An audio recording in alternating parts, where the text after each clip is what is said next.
Welcome to Blog Talk Radio in high fidelity.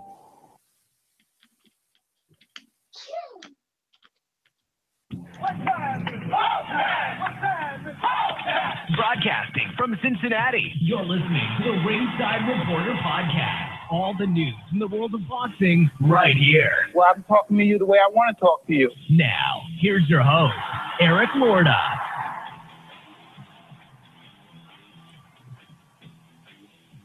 And we are live. Welcome to the Ringside Reporter Podcast, where we talk about the latest boxing news.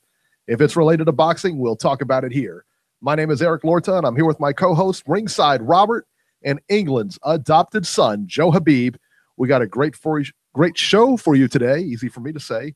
Catch us on the web at ringsidereporter.com. If you want to call and ask questions, call in right now at 323-870-3857. And we'll be here till about 9 o'clock tonight. Today, we're going to talk about breaking news about the upcoming Broner-Figueroa fight. We'll tell you all about it. Robert, she's back. Adelaide Byrd, your girl, was in action last night, and we'll tell you how she did. But first, we get started with the Showtime card championship fight. Deontay Wilder versus Louis King Kong Ortiz, the WBC heavyweight title on the line. Deontay Wilder knocks out Louis Ortiz in the 10th round to retain his WBC heavyweight title. What a fight it was, man. Ortiz seemed in control the entire fight. He was knocked down in the 5th, but it was at the end of the round, and Ortiz made it out in the 7th. Ortiz caught Wilder, and it looked like that was it, man. I mean, and it was in the middle of the round, and he battered him for almost half the round. Couldn't finish him, but, I mean, you could have called that a 10-8 round. I mean, you could have. I didn't.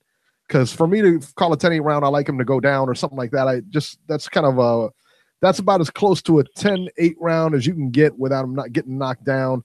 I know Steve Farhood, who was doing the scoring, put a 10-8 round on it. I gave him a 10-9 round, but yeah, I wouldn't have any qualms about a 10-8 round, that's for sure. In the 10th, Wilder caught Ortiz again with a big right that put him down. Ortiz beat the count, but was caught again just moments later with a left hook uppercut that put him down for the count. Man, I'll tell you what, it was an exciting fight. Wilder has a ton of flaws in his game, man. Just a ton of flaws, but power is the real equalizer here. I had a lot of questions at the weigh-in, honestly. Ortiz had been touted for weeks as being in great shape. When he got on that scale and weighed 241, and I looked at him, man, he looked really flabby. He also looked that way during the fight. Looked very tired. You could see after the 7th or 8th round, he had his head down in his corner. He was breathing really heavy. I wasn't sure that he was going to be able to make it the distance. So there you go. Robert, you saw this fight. What were your thoughts? I've got to give props to Louis Ortiz. I didn't think he'd last as long as he did. I predicted an early knockout around the 5th round. And when he went down in the 5th, I'm like, okay, boy, I called this one. But he got back up and put on a hell of a second half of the fight. And that 7th round, I'm really surprised that Wilder remained on his feet. It looked like it was going to be over with. But, hey, champions are champions. And Wilder found a way to survive, and he got the job done. It was a lot harder than what he thought it would be, I can guarantee you. And, let's see now if we can get the big one together, but we have to wait till March 31st to see what happens there, of course. Right. Now, Beeb, let me ask you, what was your assessment? I know we were texting back and forth during the fight, and we both agree that Wilder is really technically flawed, but he's got that equalizer, man, is that power. I mean, that power is for real. What were your thoughts on this? We live in a world where we're just so used to seeing things done a certain way. We're not used to seeing basketball players shoot free throws underhanded like Bob Cousy. We're not used to seeing baseball players swing at pitches that are way out of the strike zone and still make contact and, are able to hit home runs. Deontay Wilder is just a guy who's just not going to do it the right way, but does it really matter at the end of the day? Because, this was a guy that was sick last night. He probably wasn't at his best physically. I firmly believe that because there has been a lot of bugs going around. I'm sick right now. Linda's got the chicken soup and overdrive for me these last couple of days. So there is a bug going around. There's no question about it. But, you know, we got to credit Luis Ortiz. I mean, this was a guy that would have been a handful for anyone last night. It wouldn't have mattered who was in there with him. I think he still would have been a handful for Anthony Joshua as well. I don't think Anthony Joshua would have had it easy time with him because Luis Ortiz is just such a hard guy to pick up on. You know, he comes forward, then he stops, you know, goes back a little bit. This is a guy that is constantly looking to set traps, and he's very good at doing it. He's very good at giving you that line and then pulling you in and sucking you into those counters. Now, Deontay Wilder was trying to get that jab off. He wasn't really snapping it out there. It was more of a rangefinder, more of a a distance setup type punch for him, trying to establish his range a little bit. But the thing was Luis Ortiz kept tapping it down. And I think that forced Wilder to have to keep resetting it, number one. And number two, it gave Luis Ortiz a path to come over the top with the left hand. So that was the strategy. And we also mentioned, you and I, we were talking back and forth, there wasn't a lot of action early in this fight. You know, we both gave Luis Ortiz the first 4 rounds. But it wasn't like he was really snapping Wilder's head back. He's landed a couple good lefts. But the thing was he kept touching Wilder. And you could say to yourself, like, the punches didn't do anything. Once again, when you keep touching a guy, you keep pushing him back a little bit. You keep forcing him to change up his hand positioning. And in that regard, you force him to have to keep resetting. So Wilder had a hard time getting his offense going early on in this fight because Luis Ortiz kept, giving him the feints, kept making little subtle movements here and there. When Luis Ortiz would make a defensive movement, he never took himself too far out of range where he couldn't get back and reset. So in other words, he was always within an arm's length of Wilder. He was the guy that was really controlling the range well. And his jab was very, very crafty. It was very tricky. He kept really jabbing downstairs. He was jabbing to the chest. He wasn't looking to land perfectly. He was just looking to touch. And he was just surgical with that jab last night early on. And then that big right hook out of nowhere. Wow. That's a punch that you're not used to seeing from a southpaw. That's not usually a punch you're looking out for if you're an orthodox fighter going up against southpaw. But he played it perfectly because once again, constantly was slapping that lead hand down, and he created that path where he could land his shots. You know what I'm saying? So I think Wilder, credit to him for weathering the storm in round 7 because that showed a lot of heart, that he willed himself literally through that 7th round. But Luis Ortiz, I feel, probably blew his wad in that round, and I think he was tired from there on out. And I think that was the beginning of the end. Once Wilder was able to withstand that was everything that Luis Ortiz had, and it was a lot. And he was still landing good shots. But Wilder, he just kept rolling them. He grabbed, did what he had to do, and he was a dog in that 7th round. You know what I'm saying? He was a dog in that 7th round, got his way out of that 7th round, and he came back. And you know what? He does a lot of things wrong, but one thing he does do right is he knows how to land that right hand. He knows how to set it up. He can loop it. He can shorten it up when he has to. He can throw it straight down the pike. And also, as I said, he's dangerous with the right uppercut on the inside too, as he's shown. And that's how he finished Ortiz with that. The right uppercut was the punch that kind of was the end for Ortiz. So you can say, yeah, does all these things wrong. But as I've said many times, he can do all those things wrong, but he's only got to do one thing right. And that one thing right is land that right hand. And once he lands that right hand, everyone goes. Now, I made a statement earlier about, him and Joshua saying that arguably, how much harder is his right hand than Vladimir Klitschko? Because Vladimir Klitschko's got a monster of a right hand too. That's no cupcake. But the thing is, I'm going to have to backtrack on that. I think this right hand is probably the most deadly punch in the sport of boxing today, right now. It's got to be the most deadly punch in the sport of boxing today. We've seen what it can do. Luis Ortiz is no pushover. He's no cupcake. He's a guy that can see everything coming. And he just could not deal with this right hand. He could not deal with this power. And, Wilder has quick feet too. He may be awkward. He may be off balance a lot, but he's still quick with his feet. And, he can move when he has to move. And, he was able to survive. He was able to weather the storm. And he had the equalizer. He had the eraser. So I don't know if Joshua gets hit with that right hand like he got hit with the right hand against Klitschko. Before, I was saying to myself, yeah, maybe he'd be able to handle it because Klitschko's no cupcake. But after seeing what this right hand did to Luis Ortiz, a guy who I respect greatly, I don't care what anyone says. I don't care if you want to tell me he's 50 years old. Well, you know what? If he's 50 years old, then he's a tough 50-year-old man. I'd hate to have to go to a nursing home and fight guys like him if he's 50. If that's what 50 years old is, I don't want to deal with someone that's 50 years old. Then what am I talking about? I'm almost 50 years old, and I'm alpha male. But back to the topic here. I'm going to be honest with you. We've criticized how Deontay Wilder has been promoted. Basically what they've done is it seems as though they get him the Showtime date, and then he has to basically promote himself. But you know what? He's his own greatest salesman. I think he's doing a great job.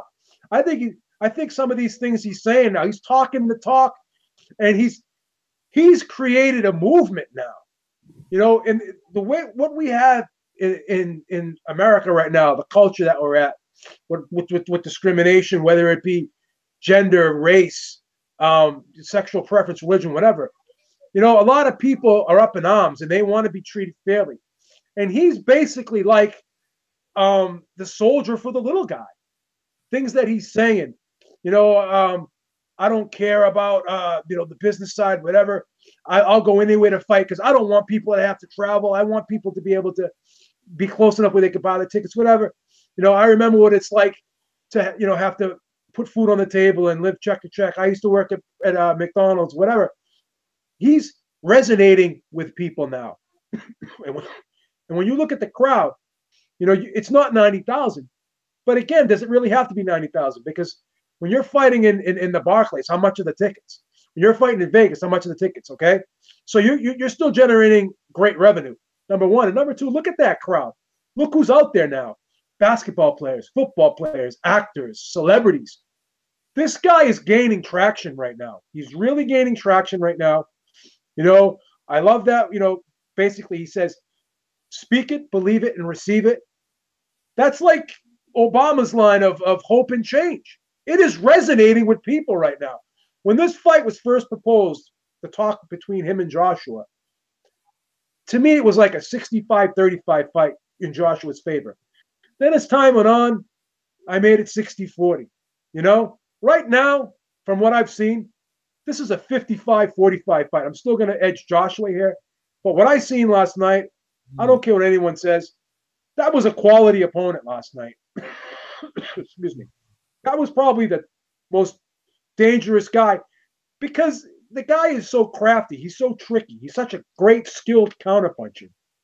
And we saw when he landed that sneaky right hook. This guy is a handful. He's dangerous. And everyone did avoid him. Wilder took him on, fought him. Excuse me. Fought him. And regardless of what you think, how old he was or whatever, then why didn't anyone else want to fight him? Why did everyone else avoid him? Full credit to Wilder. Bring on Anthony Joshua. I don't want to hear any more from Eddie Hearn. Bring on Anthony Joshua. Excuse me. You're dying over there. And he's so choked up over I that. know. I caught that. See, that's how you know Wilder was really sick because he gave me that cold too. Look at this. You just spend the night with him? What do you mean that cold? Hey, easy, buddy. Easy. Easy. You have to file a defamation suit. You know how Beef Industries Beef Industries. Before we go any further and talk about this fight, I want to thank T. Scott in the chat who just gave us a donation. And he's got a YouTube channel. If you go to YouTube and you search T. Scott Boxing, you'll see it. You'll see his videos come up. He's got quite a few on there. So definitely go check him out. And thank you so much, T. Scott, for that. Thank you, brother. It. Reese Mack in the chat says Deontay Wilder was exposed last night. And I couldn't disagree more with that statement. What exactly did we see last night that we hadn't seen from Wilder before? I mean, really? I mean, was he like a sound technical boxer and he just got exposed by a better technical boxer? No. He was the same exact Wilder we've seen in the last 40 fights. The exact same guy who happens to land a big shot. He didn't outbox anybody. You know, I mean, it was the same guy. Now, Georgie's always Eric, the only thing different we saw was he actually got in trouble and managed to get his way out of it. Right. Now, Georgie is always big on conspiracy theories. Let's talk about this for a minute. Let's talk about the 7th and 8th round, okay? When Wilder made it out of that 7th round, just by an inch, okay? The 8th round rings, the doctor steps up on there and looks at him to make sure, I don't know what he was doing, but it gave him more time to recover. Why was the doctor looking at him? What exactly, why was the doctor looking at him? There was no reason for the doctor to be up there. None. I don't know. I've never understood that whole New York State Athletic Commission thing where they have the doctors look at the fighters after every round. That whole thing, it blows the whole beginning of rounds and everything. I don't get it. Yeah. But by far, I mean, I agree with B. It was the biggest win of Wilder's career by far. So you're saying, without a doubt. So you're saying he wasn't exposed because this is who he is. We Yes. know, and I could not, so that's a superbly intelligent statement because you know what you're getting when this guy fights. You're not going to see Sugar Ray Leonard. You're not going to see Pernell Whitaker. So stop trying to expect that. Again, we get caught up in someone that doesn't do things the way we want them to do it. That's not conventional. This guy's not conventional. He's never going to be conventional. He's going to look like not like the prototypical boxer that you were expecting to see. But it doesn't matter. Look what he did last night. I don't care. That was a very impressive win, and I totally was happy with that fight last night. That had a climactic ending. That was a great fight, man. You brought up a great point, and you said that we're not used to seeing a fighter fight like this. And it's not like it's Roy Jones. It's not like it's Pernell Whitaker. Prince Nassim was unorthodox too. Look at the stuff he was doing. Right. I mean, and you kind of wonder if you start changing your logic and your way of thinking and about how it's supposed to look. Not everybody's going to look like Ricardo Lopez out there. No. I mean, is this the way, what it's supposed to look like, And so we'll have to see, man. It was an amazing fight. Brendan Schaub. I'm not sure if you guys know who Brendan Schaub is. He does podcasting with Joe Rogan. You've seen him on Showtime during the McGregor thing. He's got a show on Showtime now. Called this the best heavyweight title fight ever. And as you can imagine, took a ton of heat on Twitter. Not really the best heavyweight fight, but it was a good heavyweight fight. Don't get me wrong. It was very good. And had we not seen Klitschko Joshua, this is the best heavyweight fight we've seen in some time. It was good. It was very good, man. Very competitive, very back and forth, and two very good fighters, two very good undefeated fighters. So there you go. What a fight, man. But I do agree with Beeb, Eric. It's after Joshua Parker, they've got to get Joshua and Wilder together. We cannot have any more delays. I agree with that. Let's talk about real quick before we go to the phones here. Andre Durrell versus Jose Uzcategui for Durrell's IBF interim super middleweight title. Uzcategui completely broke down Durrell in this one-sided fight. The fight was stopped between the 9th and 10th round. Durrell's corner was said to have stopped the fight due to an injury to his right arm. I don't know about that, but it wasn't a bad stoppage, man. Virgil Hunter was the new trainer for Andre Durrell, and I was completely unimpressed by him. He couldn't even be troubled to get on the apron to talk to his fighter, instead shouting instructions from the floor. He looked like he was there for a payday, quite honestly. It was awful. Wasn't Virgil Hunter, didn't he take over somebody else and give the same type of performance? Or am I thinking of somebody else? No, and I can't remember who that was, but yes, he did. Yeah, who was that, B? Do you remember? I know he had Angulo. He's had a lot of guys, but seems like he just can't click unless it's Andre Ward for some reason. Right. He hasn't done a great job with anyone else besides Andre Ward. Yeah. in my B, what were opinion. your thoughts on the Darrell Category fight? You know, I like this kid, Uzcategui, and he's another guy that's really, really crafty too. Now, when you look at some of the things that he's done in this fight, you want to talk about feinting.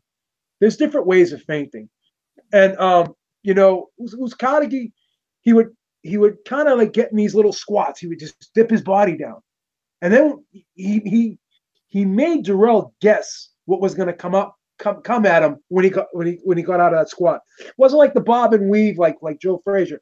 You just do that little drop down. Sometimes he'd give you the jab to the body. Sometimes he'd come up and give you the hook. Sometimes he'd come up and just throw the right hand. So he was basically selling a body shot. He's selling that left hook to the body or that jab to the stomach. And a lot of times he'd come up and he would land the right hand because, again, he kept Darrell guessing. And Darrell had to change things up. So Darrell stayed in that southpaw stance the whole night. And for a brief moment, he did go orthodox. And when he did do that, he started landing left hooks. He did that against Kyle Froch too. So what he needed to do, he needed to change things up because he couldn't gauge that right hand. So what he needed to do was he needed to go orthodox and take that punching angle away from Uzcategui, okay?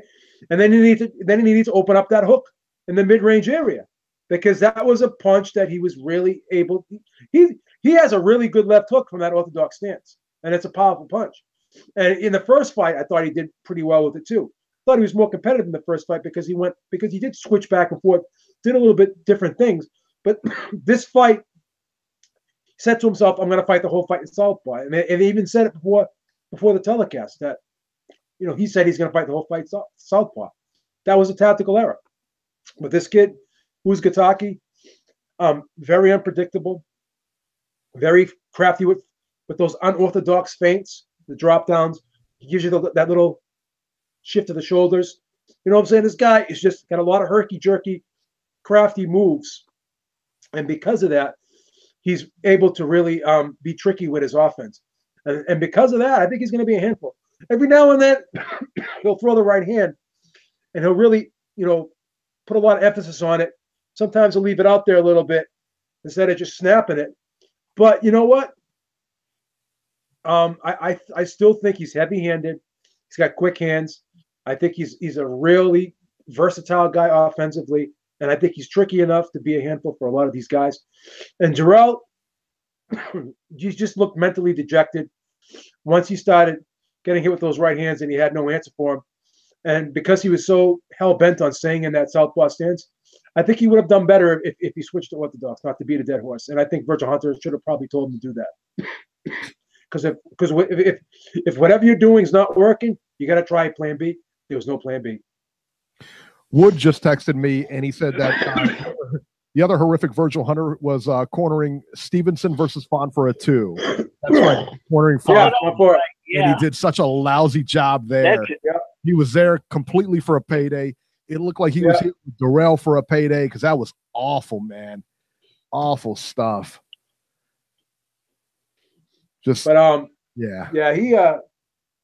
was the worst I've ever seen Andre Darrell get beat up in a fight. And you have to ask yourself, can he at 34, you know, I know we talk about this a lot, guys being inactive. But for him, 34, that's an old 34. You know, some guys you can see that 34, 38, whatever, 40, and they're very successful. But this is a guy that's had a spotty career, has had long bouts of inactivity. And it's a shame because he was never, ever able to reach his full potential because he didn't stay active. You know, a lot of management changes, a lot of training, not training changes, but a lot of management changes, a lot of promoter changes. And I think that hurt him in his career.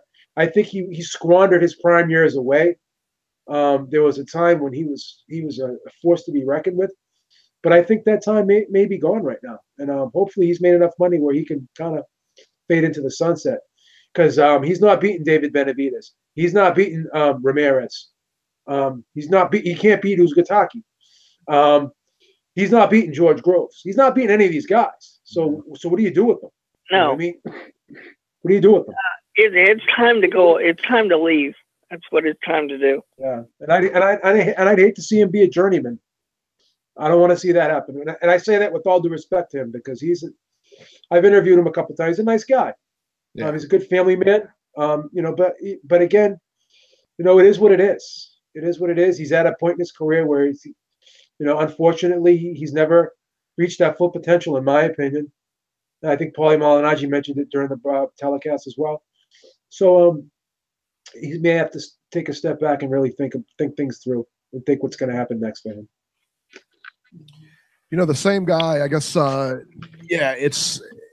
don't know. I tell you what, I mean, with Dirrell, where do you go from here? Like you said, he's not going to beat anybody of any kind of quality anymore. I don't think so. He doesn't have a title run left in him. And this fight last night was to be the mandatory for Caleb Truax, and I don't see him beating Truax. Do you? No, for sure. Yeah. I could see Uzgataki beating Truax, though. I'll tell you that. Yeah. Well, he's the mandatory for him now. There you go. Real quick, we're going to do the HBO card, then get to the phones. We got a lot of callers holding here. So HBO, Sergey Kovalev versus Igor Mikhalkin for Kovalev's WBO title. If you were expecting competitive fights, HBO was not the place for you last night, man. I'll tell you that. No, not at all. Kovalev won a 7th round TKO in what really amounted to a sparring session. HBO made a big deal of Mikhalkin's amateur career, but at the end of the day, man, this is the pros. Kovalev, after the fight, stated he wanted a money fight next. He said, I don't care who he fights as long as he fights, I don't care who he fights as long as he fights somebody with a heartbeat, because that was sad last I think night. it's going to be Bivol, but that's just my I would like to see Bivol. We always rip the HBO announce team, and tonight will be no different. The thing I thought was in really poor taste, man, was right before the fight started, they gave away the result of the Ortiz-Wilder fight. So if you had the fight on DVR to watch this card, why you would, I have no idea. But, hey, different strokes, I guess. They spoiled it for you. So I thought that was really in bad taste. There's no reason to do. There was no heavyweight on this card. There was no relation to that card. No fighter going to challenge Wilder or Ortiz. Just stay in your lane. Don't do that stuff. I mean, that's not cool to do.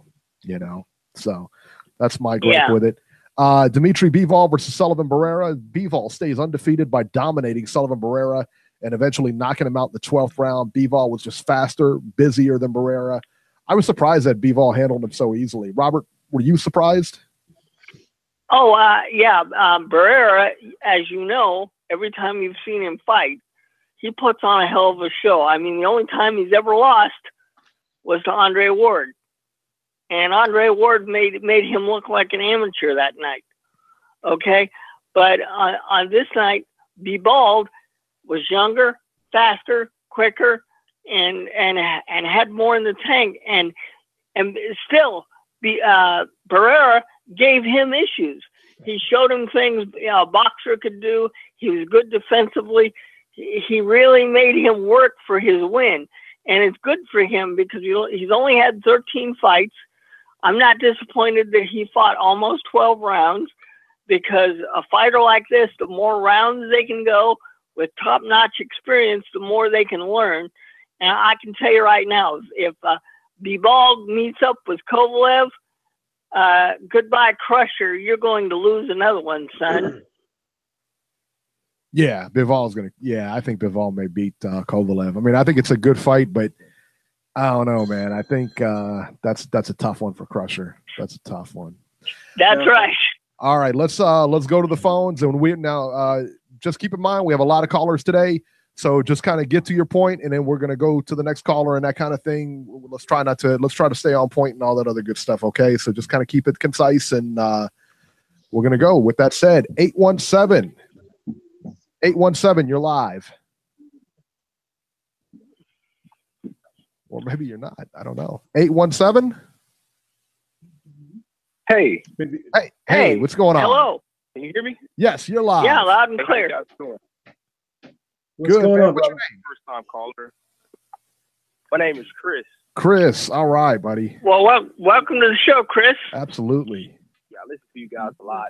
I was just calling to listen, but what do you guys think about Wilder and Joshua? Do you think the odds go up now of that fight happening? You know, well, I don't think it know. has to happen. The only thing standing in the way now is the Joshua Parker fight, but I don't see any reason why Eddie Hearn and Al Heyman and company can't get together and put this fight together.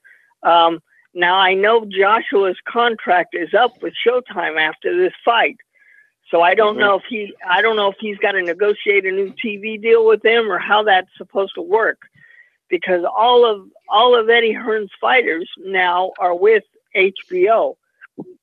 So I don't know if that's going to throw a monkey wrench into the whole scenario or not. But in my opinion, this fight has to occur, and it's got to occur in 2018. Okay, my last question: if that fight is not next, who do you think is next for Wilder? And I'll just Man, who I would don't be know if next? I hang up, if you guys could click me off. No, I'm gonna. Yeah, just Fine. stay on. I'll put you on hold so you can listen. Who would be Okay. next for Wilder? I don't know. Who? Let's see here. Let me look at the rankings. Rob Palmer Wilder. just sent me a fresh set of rankings. He's beat Louis Ortiz, Joshua Parker. You got Povetkin. Yeah. You want to go down that road again? Logically, Really? logically, that's the next guy. That's going to be his mandatory. Yeah. That's the logical step. Okay. And what we're hearing, But how many more drug tests are we going to have to overcome? 16 drug tests. I don't know. But Beeb and I were talking, and we've been hearing the same rumor that Anthony Joshua, once he murks Joseph Parker, is going to fight. Who is it? Big Baby Miller. Big Baby Miller in Barclays, August 25th. They're already saying. Oh, is that Oh, right? my God, Yeah, it's really? in Barclays. Yeah, that's Yeah. right. Oh, yeah, that's right. I heard that's right. He said the next fight was going to be in New York. In New York, yeah. I might have to take a trip out there for that one. Yeah.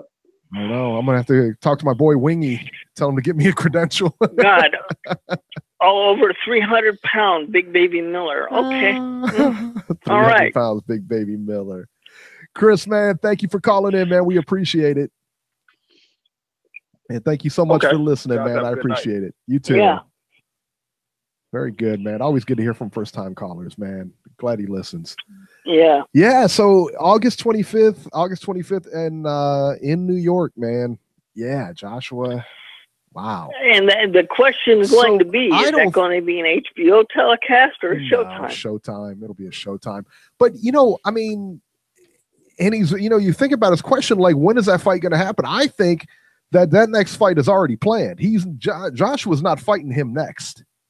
So Wilder's now got to fight somebody, and then that goes from there, So I still think we're at least 2 fights. Well, for Joshua, it's 2 fights away. For Wilder, it's at least a fight away.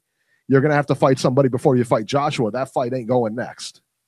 So as in soon other as words, we'll see it- we're stuck with Povetkin, but again, we got to worry about drug test. you're looking at November, December at the earliest, at the very, very earliest.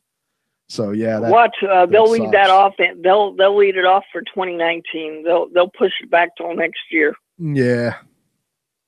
Who knows? That 773. sucks. It does. 773. You're live. Hi guys, it's Dale. Hey Dale, what's up? What's are you? Good weekend of fights here. Dale, we can barely hear you, buddy. Yeah, can you get closer to the phone, man? Oh, sorry guys. Is that Oh. better? Yeah, that's better. Yeah, Can you hear that? Yes. Better? Okay, sorry. yeah. My bad. Yeah, so some questions were answered, I guess, this weekend. Bivol looks like he's for real. He still has a ways to go, but that was impressive, especially against Pereira. I thought I didn't think it'd go quite that well for Bivol. So to see it go, KO on the 12th, that was I mean, that's pretty freaking Hey, exciting. do you think he takes apart Kovalev now? I do. I Yeah. do now. Yeah. I mean, that'll be a good one too. But with Sergey, yeah, man, it's time for a real fight. I'm glad he said that because that's great. You beat Macaulay Culkin or whatever, and yeah, right. Home Alone. Igor Macaulay Culkin, yeah. Yeah. And but yeah, so we'll see. I mean, that'd be a great one though. I mean, that'd be a good one. And then but yeah, the HBO commentating, exactly. I will say one thing, Ward though, he wasn't on that fight, but he did a little like interview vignette with Bivol. If he could take over more, commentating, analyst duties at HBO, that'd be great because he is. Yeah, can we get Kellerman out of there? Can we get Kellerman out of there? I think we need to bring Atlas in there. Yeah. I mean, how about a booth with Lampley, Jones, and Ward with no Kellerman? I'd like that. But see, you're missing That'd the be element fine. of Teddy Absolutely. Atlas there. What's that, Eric? I said you're missing the element of Teddy Atlas there. I think that Lampley, Atlas, just make an unbeatable combination. Oh no. Yeah, he's doing. No, we he's don't need commentating. He's commentating on those little smokers and Okie. We'll put Max and Teddy together somewhere on the sidelines. Oh, how dare you! How dare you! Exactly. That's hilarious. Gee. And then and then we got the Showtime card, the fighter card, obviously. I'll just go right to the main event. That delivered on all fronts. That was great. It started slow, but I mean, if you weren't entertained by that, seeing Wilder, I don't care what he says. Oh, that was just off balance, No, I actually like seeing him in trouble. I did too, and to see how he bounced back, I mean, the New York doctors helped him, but still, he was able to bounce back, and and that was huge. That was huge to see that. And then when that happens, you got to be thinking Ortiz is probably like, oh, fuck, like this was my, I'm starting to get tired here, and if I didn't put him down with that, man, I don't know. But he looked good too. It's not like Ortiz laid down the rest of the fight and was deflated, not at all. So it was. In fact, I gave Ortiz a 6. I don't know if you guys. That's one thing we didn't talk about. The official judges' scorecards all had Wilder winning. I don't see how you could do that.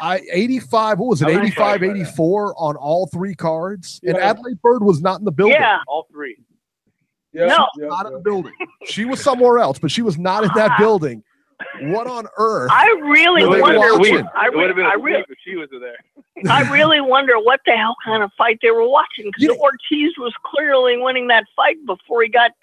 Listen, I want Georgie to call in. Georgie's our conspiracy guy. You have that time between at the start of the 8th round when the doctor looked at Wilder for absolutely no reason and bought him about 10, 15, 20 seconds.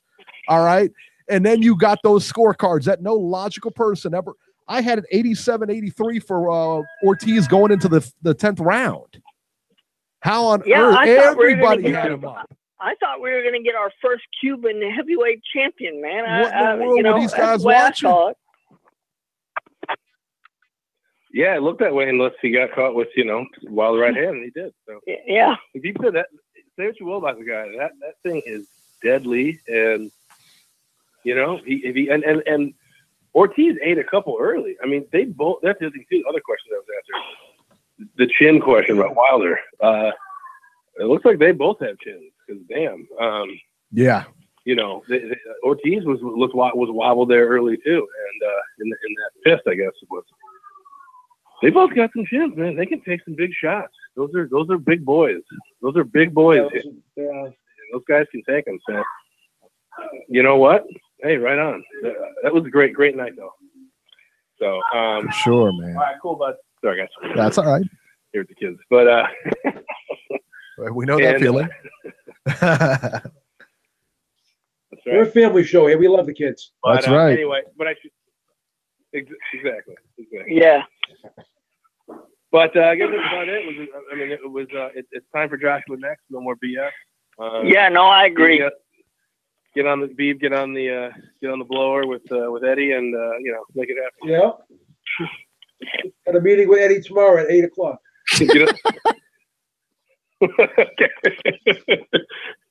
Yeah, but no more BS. This is it. I mean, and No more. too much momentum too. Wilder Ortiz, and then we're gonna have Parker Joshua. I think Joshua should definitely win that. Yep. No tune-ups, no other BS. Just let's go. Let's do it. Yeah. Scheduled for the fall or whatever. Who cares? December. I don't care. Just do it. Yeah. Do it next. No, as soon as possible, I say. Yeah. Just do it next. Exactly. So, all right. And another thing too, Hunter. I know you guys saw in the chat and you guys talked earlier. That seems to be the book. And then I'll go because I know you got a lot of callers. Yeah. Andre Ward walked into his gym when he was 12 years old, and Hunter struck lightning in a bottle. That seems to be about it because that's it. Yeah. I mean, everyone, Khan, Fonfora, he got it was after he got knocked out by Joe Smith here. I forgot about Khan. Yeah, I forgot about that. Berto. Khan too. Yeah. Berto, yep, that's right. I forgot about that. No, it looks like Virgil Hunter can only train Andre Ward. He can't train anybody else. And the argument could be, maybe anyone could because he's so damn good. So. Right. Well, that's true. Yeah, I mean, exactly. With Ward, all you gotta say is put your gloves on and go that way. Yeah. Right. Hit the other guy.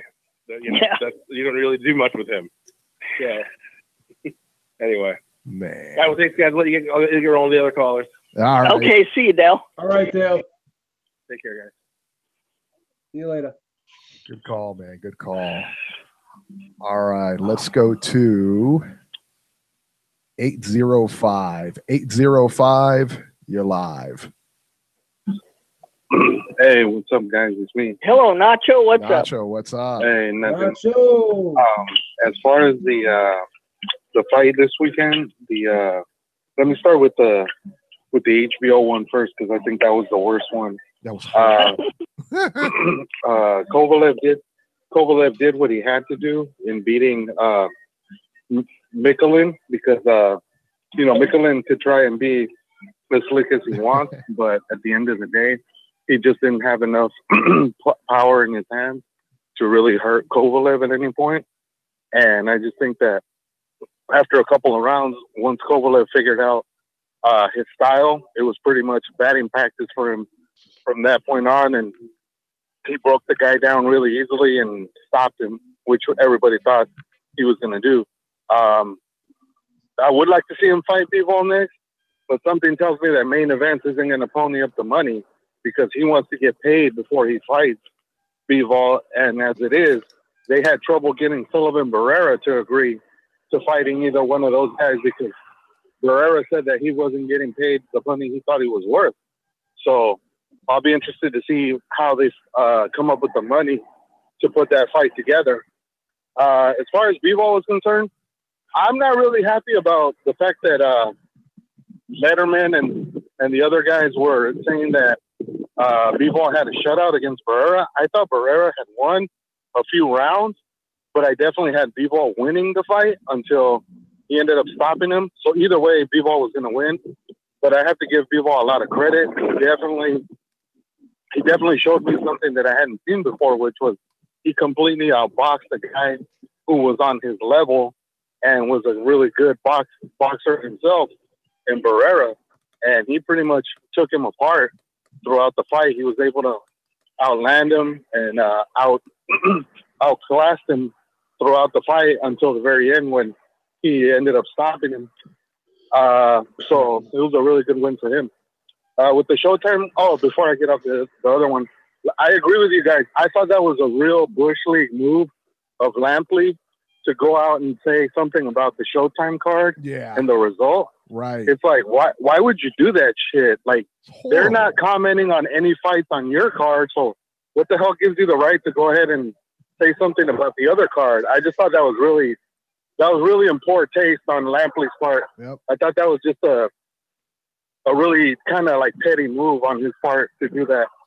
And then on the Showtime card, Uzcategui looked great, and I thought he pretty much did what he had to do to beat Durrell. But I agree with you guys. I think Durrell pissed away a lot of his career by sitting on the sidelines for like so many stretches of time. I think this fight against Uzcategui was probably only his fourth fight in the last like 3 years. Like, you can't sit on the sidelines that long and expect to be a really good fighter. That's just ridiculous. So I think he's done, and I don't really want to see him fight again, to be honest. And I agree with you guys. Virgil Hunter did him absolutely no favors. He really didn't give him any kind of instructions on what to do and how to, fight with Uzcategui. It pretty much, Durrell was just kind of left in there, to his own devices. So Uzcategui pretty much, had the fight in hand after about 3-4 rounds. He just broke him down round by round and took him apart. So that's a good win for him. I wouldn't mind seeing him against Truex, and I think he'll beat Truex really easily. And then with the main event, I was cheering on Ortiz because to me, Wilder is like that guy who, if it wasn't for his power, he wouldn't be in the position that he's in, because he makes so many mistakes when he fights that you would think that at some point somebody was going to take advantage of those mistakes and beat him. But yet his eraser bails him out every single time. And I agree with you guys. I had Ortiz up going into the 10th round, and to see Ortiz just get laid out after having outboxed him the entire fight up until that point was really disappointing. I was like, man, it was just really frustrating to see a guy outclass him for 9 rounds and then in the 10th round end up losing the fight just because Wilder was able to come up with that Sunday punch of his and put Ortiz away.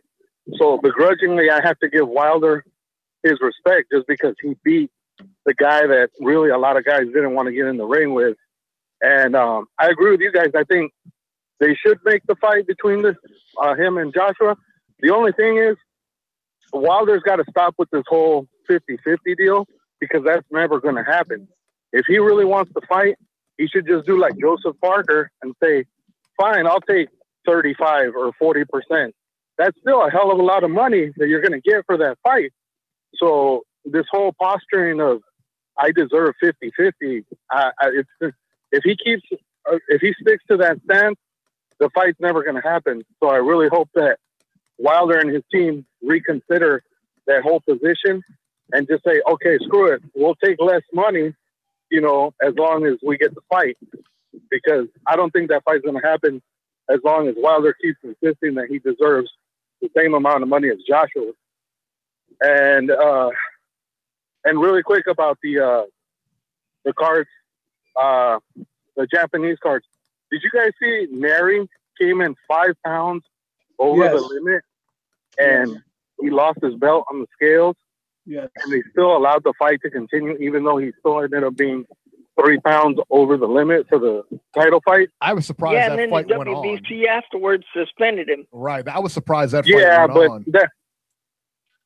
But that doesn't really mean anything, Robbie, because it's only a WBC thing that affects him. Like, it really doesn't affect him. It doesn't affect him from actually fighting. So, I don't know. I just think it's kind of a weak suspension, to be honest. Right. Yeah. But that was very disappointing that he wins the title, and it's the whole suspicion of him having taken something ruined it, and then for him to show up overweight, and then he blows the poor guy out again. But with him being overweight, it just kind of clouds the second win again. So I really hope the kid either stays in the gym and stays close to weight, or he moves up to a 122, because you can't have your 2 best wins be, tainted like the way they are for Neri. And Roman looked great, beating Matsuda, or I can't remember the other guy's name, but he completely outboxed him, and he nullified the guy's height and reach, and he was able to, get get the convincing win by outboxing the guy. And the fight this weekend, I'm picking Will Grace to beat Ndongo. I think he's too tough for him. He's too tough for him, and he's too skilled. So I think he wins that fight. I'm picking Garcia to beat Lipinets, and I'm picking Barthélemy to beat Relic again. And I'll just end it on that note because you guys have a bunch of people waiting. I'll talk to you guys later. Awesome, man. Okay, thank you, Nacho. All right, thanks. Yeah, we're going to talk about that Neri fight in a little bit, man. You know, the guy came in 3 pounds over. I'm like, I was surprised that the fight actually took place, you know, and he went out there and squashed him, but the WBC suspended him, and you're like, well, what does that really mean? Well, I'll tell you, that's actually kind of a big deal because he's not going to fight for a WBC title anytime soon. So given the fact that he was a WBC champion, if he moves up in weight, if he would have done the right things and everything like that, he could have, won this fight, moved up in weight if he would have handled things differently and probably been in line for a WBC shot. Now he's got nothing. Everybody knows the title fights are the money fights. You know what I mean? Nobody's paying Luis Neri. It's not like he's people are coming out of the woodwork to go watch him fight. It's not exactly Joshua coming to New York, So, No. Yeah, right. So there you go. All right. 804. I think this is Corey. Corey's been badgering us in the chat saying he's on hold, and 804 is Corey. But I like to have Corey on the very last caller, don't you guys? I like to make him wait. I think it's just better that way. I think that, he just has better takes when all the other callers have gone before him. 804, you're live. What's up, man? Can y'all hear me? We can. Yep. Go ahead, Corey. Man, that's crazy, man. I'm not going to be the last caller, man. I'm calling in at a good time now, man. How's everybody doing? Eric, Beebs, and Robbie, how's everybody doing? What's happening? Good, man. Good. Corey's All right, always man. got the good energy. Let me get to it, man. This is going to be pretty much going to be my lifetime surprise pick. Since I've been covering boxing, you know what I'm saying, over 5 years now. So, I've never got the round right and the fighter right by what was going to happen, man. So I had Wilder by 10 rounds by knockout, and I said it on Fernand International show. I was on this show, and I said it on that show, and he gave me props yesterday, man, on his post-fight show, man, and that shit was awesome, man. Last night after the fight was over, he went live, and I was like, yo, what about the pick? And he was like, yo, shout out to Corey Lee Boxing. He got the pick right, man. I got Wilder in 10 rounds, man. Can you believe I picked the right round and everything? That's awesome. But, man, Corey, you will get no credit on this show for that. So this is what I want to talk about today, man. Yeah, man, I honestly got a right pick this time, man. I wish I would have bet one of y'all with that, man. Damn. But, hey, man, it is what it is. But, yeah, I want to talk about the Dirrell fight first, man. Dirrell fought, and, I told y'all that Jose was going to win. I picked that Jose was going to stop him on one of my videos I made early in the week. But Jose Ugostie's train stopped when he called out David Benavidez. That was the worst thing he could have did all night, man. I understand he wants to push himself, and I think it will be a reasonable fight for as long as it lasts. But his punches are way too wild, man. I mean, he's unorthodox. He's almost got like a Wilder type style, you know what I'm saying? Like, it's unorthodox, but then again, you know what I'm saying?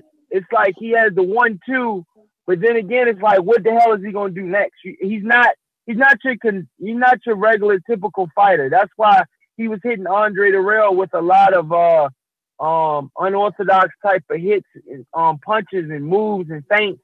A lot of feinting was going on in the fight. I've seen a lot of feints between both fighters.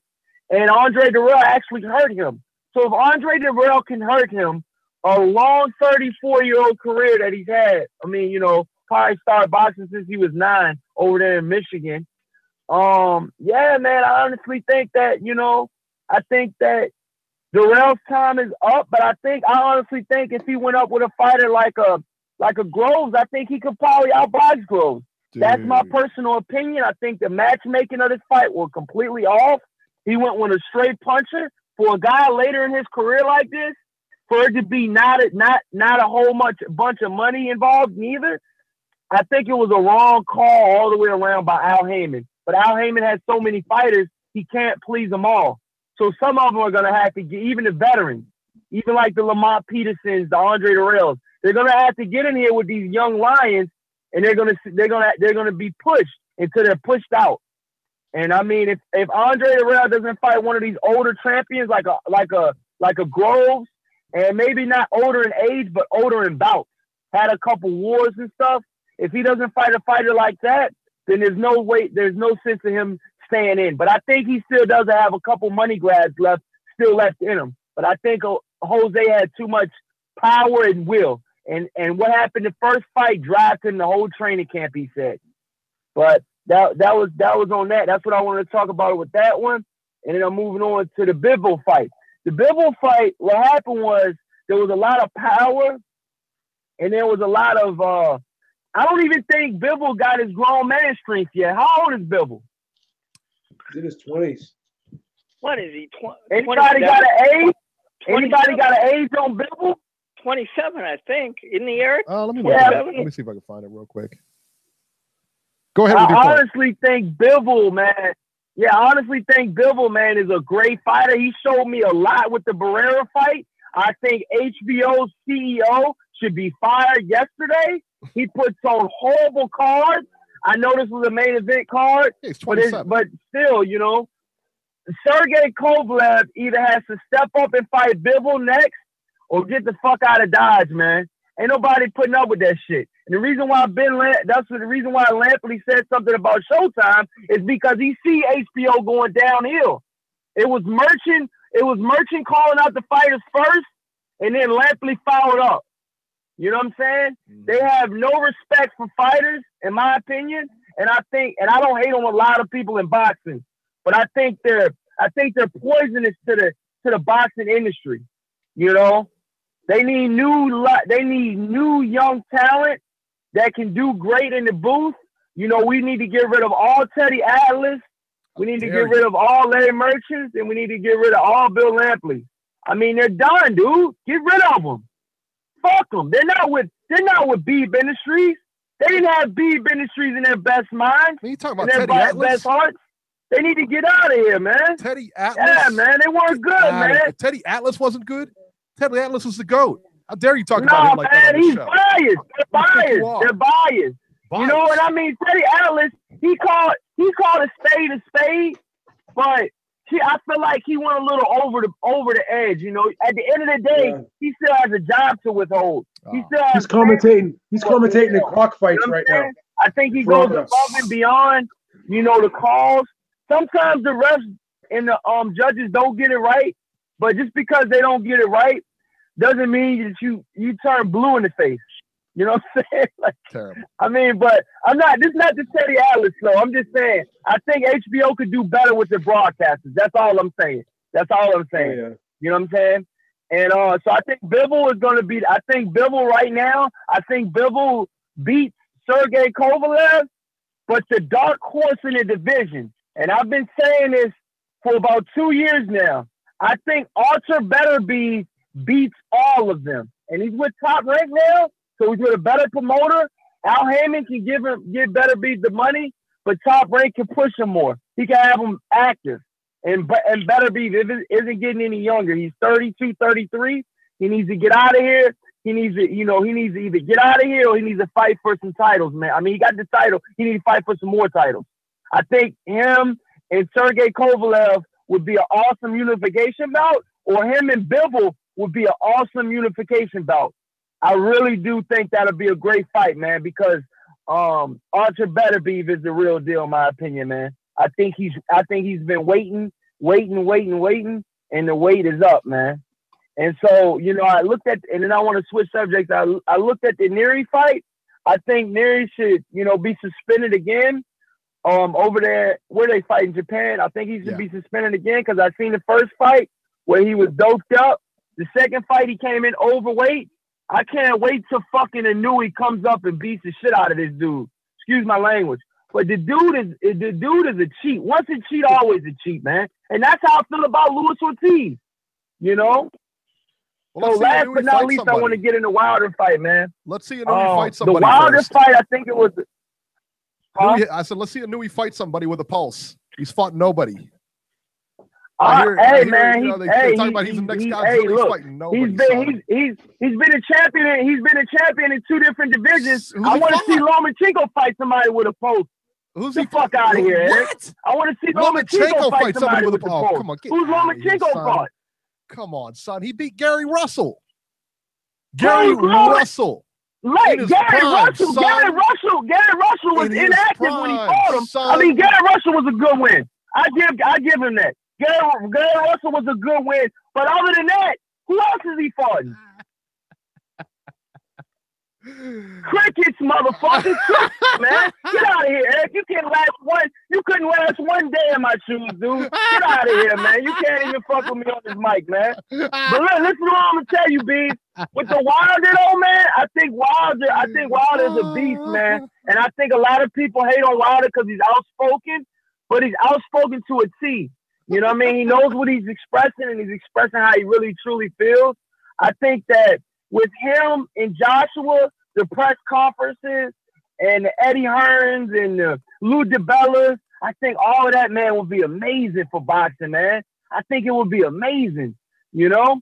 I see Alexander Povetkin is on the undercard of the Joshua fight, so I don't know if Joshua, after Joseph Parker, I don't know if he's gonna fight Povetkin next or he's gonna fight Miller next. I honestly think he should fight Povetkin next. I think that'll be a tougher opponent. I think he knocks Miller out in 4 rounds. I think he knocks Povetkin out in 6. None of these guys, these two guys are the World Trade Center of the boxing, man. You know, and I think they're higher than every other building. They're higher than everybody else in the room. You know what I'm saying? Like, they're the best 2 fighters in the world. No other division can beat them. The heavyweight champions are the top of the food chain. You know what I'm saying? They need weight divisions for every other weight division. They need weight cuts, all of that shit. People say that Wilder was too small at 214. Let me see somebody at 160 beat him. Let me see all the motherfuckers saying something at 175 beat him. Nobody in the world of boxing right now can beat Wilder, in my opinion. And that's my call, and y'all guys have a wonderful day. Eric, don't try. See you, Corey. I love getting Corey all amped up. I love it. He gets all crazy. Glad we got him on early this week, man. That's what you call taking the bait, son. Took the bait, son.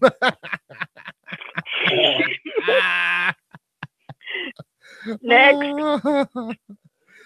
Who did he just? What was the name of the Cuban? I can't. Guillermo Rigondeaux. Yeah, right. Yeah, he was. Yeah, he was nobody too. Yeah, Lomachenko's fought nobody. Yeah. Oh my goodness. 508. 508. You're live. What's happening, people? Let me play it again. What's going on, guys? Do it again, Eric. Be my new fool. There you go. There you go. Audio board. Okay, now I'm happy. Hate blog talk, son. Listen, let's talk about the rail real quick, man. What's going on with the rail? He's old, George. Finished, son. Old and done. That's it. I'll tell you what, I don't care what Corey says. There's no way he's beating George Groves. I don't know what that guy was talking about. That's right. Listen, the rail gonna regret last night forever, brother. It's that type of shit. Like, when a man take a heart from you, the way he got his heart taken out, he ain't coming back. That was a devastating loss, brother. That was bad. Yep. No, stick a fork in him. He's done. He would have go on with chill, maybe, you know, but he didn't have it on him, bro. That shit was really disappointing. It wasn't right. I don't know if it's worth it getting that. Just take the meat out, all that. Taking out from him, man. It was bad. Don't help me. Yeah, just so you know. Man. What shit was that? Right. Listen, what's up with Ortiz, brother? Talk to me. Man was doing so good. He got cut. Almost had him, but he was out of. You saw him at the weigh-ins. I thought he was out of shape at the weigh-ins. Everybody kept talking about how in shape this guy was and how much weight he's lost and everything like that. He looked like the same Ortiz. I texted B while the fight was going on and stuff like that, and he says, yeah, he looked fat at the weigh-ins. He said, that's how he always looks. And he didn't look any different for this time, and after that 7th round, after the 7th or the 8th, they did a shot in his corner, and you see him. He's just on the stool, and he's bent over forward, and he is just, you could see he's just gassed. He's done. At that point, I knew, he's going to, if his stamina was up to par, I think he wins that fight because I don't think he gets clipped with those shots because he's not tired. Yeah, I mean, he got soft because when he got Wilder hurt, he threw a lot of power and he didn't took him out. So on that round there, I guess, he got soft and that eventually, contributed to his demise. But listen, when he get out of the first knockdown, when he suffered his first knockdown and he got up, that proved right there that the man is in shape. He wouldn't be in shape, he wouldn't got up. Yeah. Yeah, well. I mean, yeah. I will say. Yeah, I would think so too, man. Like I said, he wasn't in the best shape for that fight last night. And again, man, you kind of wonder, we were talking beforehand and would he have beaten Ortiz 2 years ago? The Ortiz. Yeah. You know what I mean? I know. Stamina really was what beat Ortiz last night. He got clipped. But yourself, like when you're in there and you're tired, you make mistakes. And that's the thing. That's the only thing that they can, really as fighters, the only thing you can really control is your conditioning and stamina. That's it. Because everybody's got the same skills. So yeah. Yo, but what's up with that fucking referee taking that extra time to give it to Wilder that they called the doctor on one night? I don't know. Right. That I don't know. I did not get that at all. Between that and the scorecards, I got the feeling that Wilder was going to go home with the title unless he got knocked out. He was going to go home with the title. Right. He was going home with it. Right. That money on the Joshua fight, and they didn't want to jeopardize it. So they was giving. That's exactly what was going on, man. They tried to give this man every single benefit they thought that they could possibly give him. And that kind of fucked up, because that's like when, oh my God, what the fuck? Oh, Jesus Christ. I forgot this name. What the fuck is that? The 147 who fought Bradley. Vargas, is it? Yeah, it was Vargas. Vargas, yeah. 12 round. Yep. Remember that when the referee fucked out the 12 round? That's right. Yep. So I remember that. It's sort of the same situation when you take these precious seconds that every single fucking moment counts. You cannot bring that back to the game. And he's lost forever into eternity. And that's something that the referee took from Ortiz. And we will never find out. You know what I'm saying? Yep. No, I thought you had it. All right, guys. So that's my call pretty much. All right, okay, Georgie. Thanks, Georgie. All right. Nice talking to you guys. Good talking to you. All right. Yeah, I don't know. I mean, and Jason's in the chat going crazy talking about, well, it's New York rules that the doctor checks them out. No, it isn't. Not after every round, it's not. He says when a fighter takes too many clean punches the round before in New York, it's in New York, blah, blah, blah. No, they could have checked him between the 7th and the 8th round, but they didn't need to do it when the 8th round was getting ready to start. They didn't need to stop action to do that. Just didn't need to do it. So, yeah, I don't know. Yeah. All right, let's see here. Area code 708. 708, you're live. That would be me, gentlemen. How you doing this evening? How are you, Hello, sir? John. What's up? How you doing? What's going on, Robbie? What's going on, Beep? What's going on, Eric? How you guys been? Good, man. We're Good. Good, man. How you doing?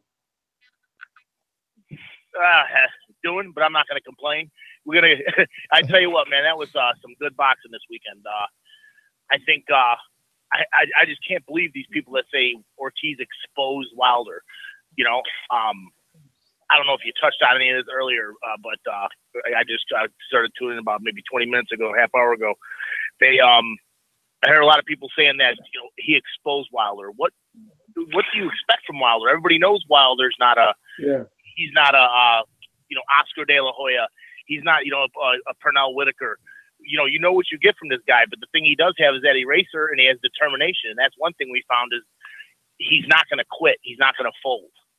No, the only thing that was different last night, John, is we got to see Deontay Wilder actually in trouble and how he handled that. That was the only thing different that we've seen, because all of his other fights, we've never seen him in trouble. He's either dominated the person or with Stavern the first time he went the distance. But last night we actually got to see somebody put him in trouble and see how he reacted and how he came back. And he did just fine. Other than that, he did not get exposed.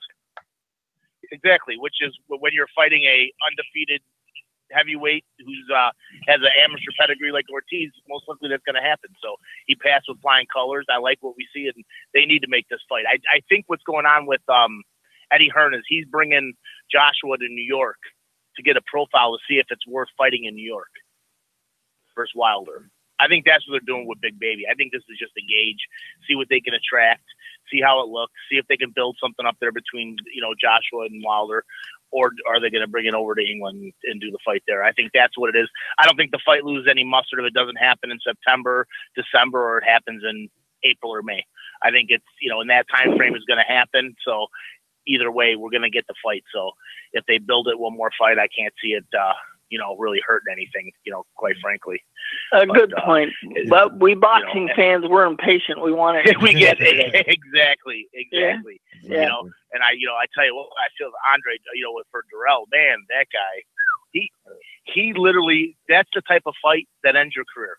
He got the dog piss beat out of him. After that fight, when you saw him walking down the aisle, you saw the lumps on his face, just the dejected look of defeat.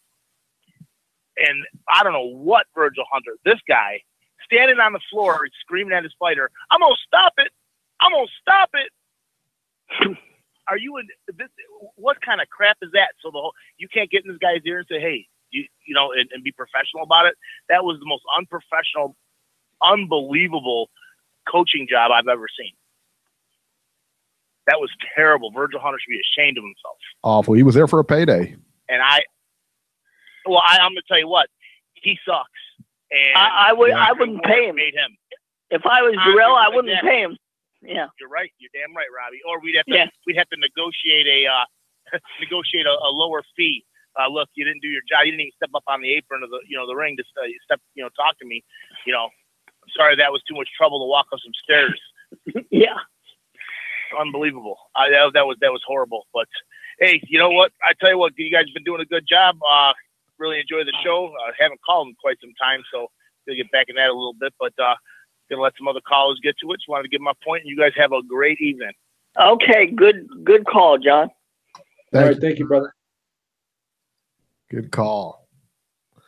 All right, 972. I think this is Dallas, man, all the way in Dallas. 972, you're live. Hey, how's it going, guys? It's going good. Going great. Who are we talking to? Hey, I'd like to introduce myself. I'm in Dallas right now, but I'm actually originally from England. Oh, very good. Oh, okay. Good for you, my friend. I'm from England, man. My name's Sonny, like the sun. Okay. All right. Well, welcome to the show. Yeah, I appreciate your show.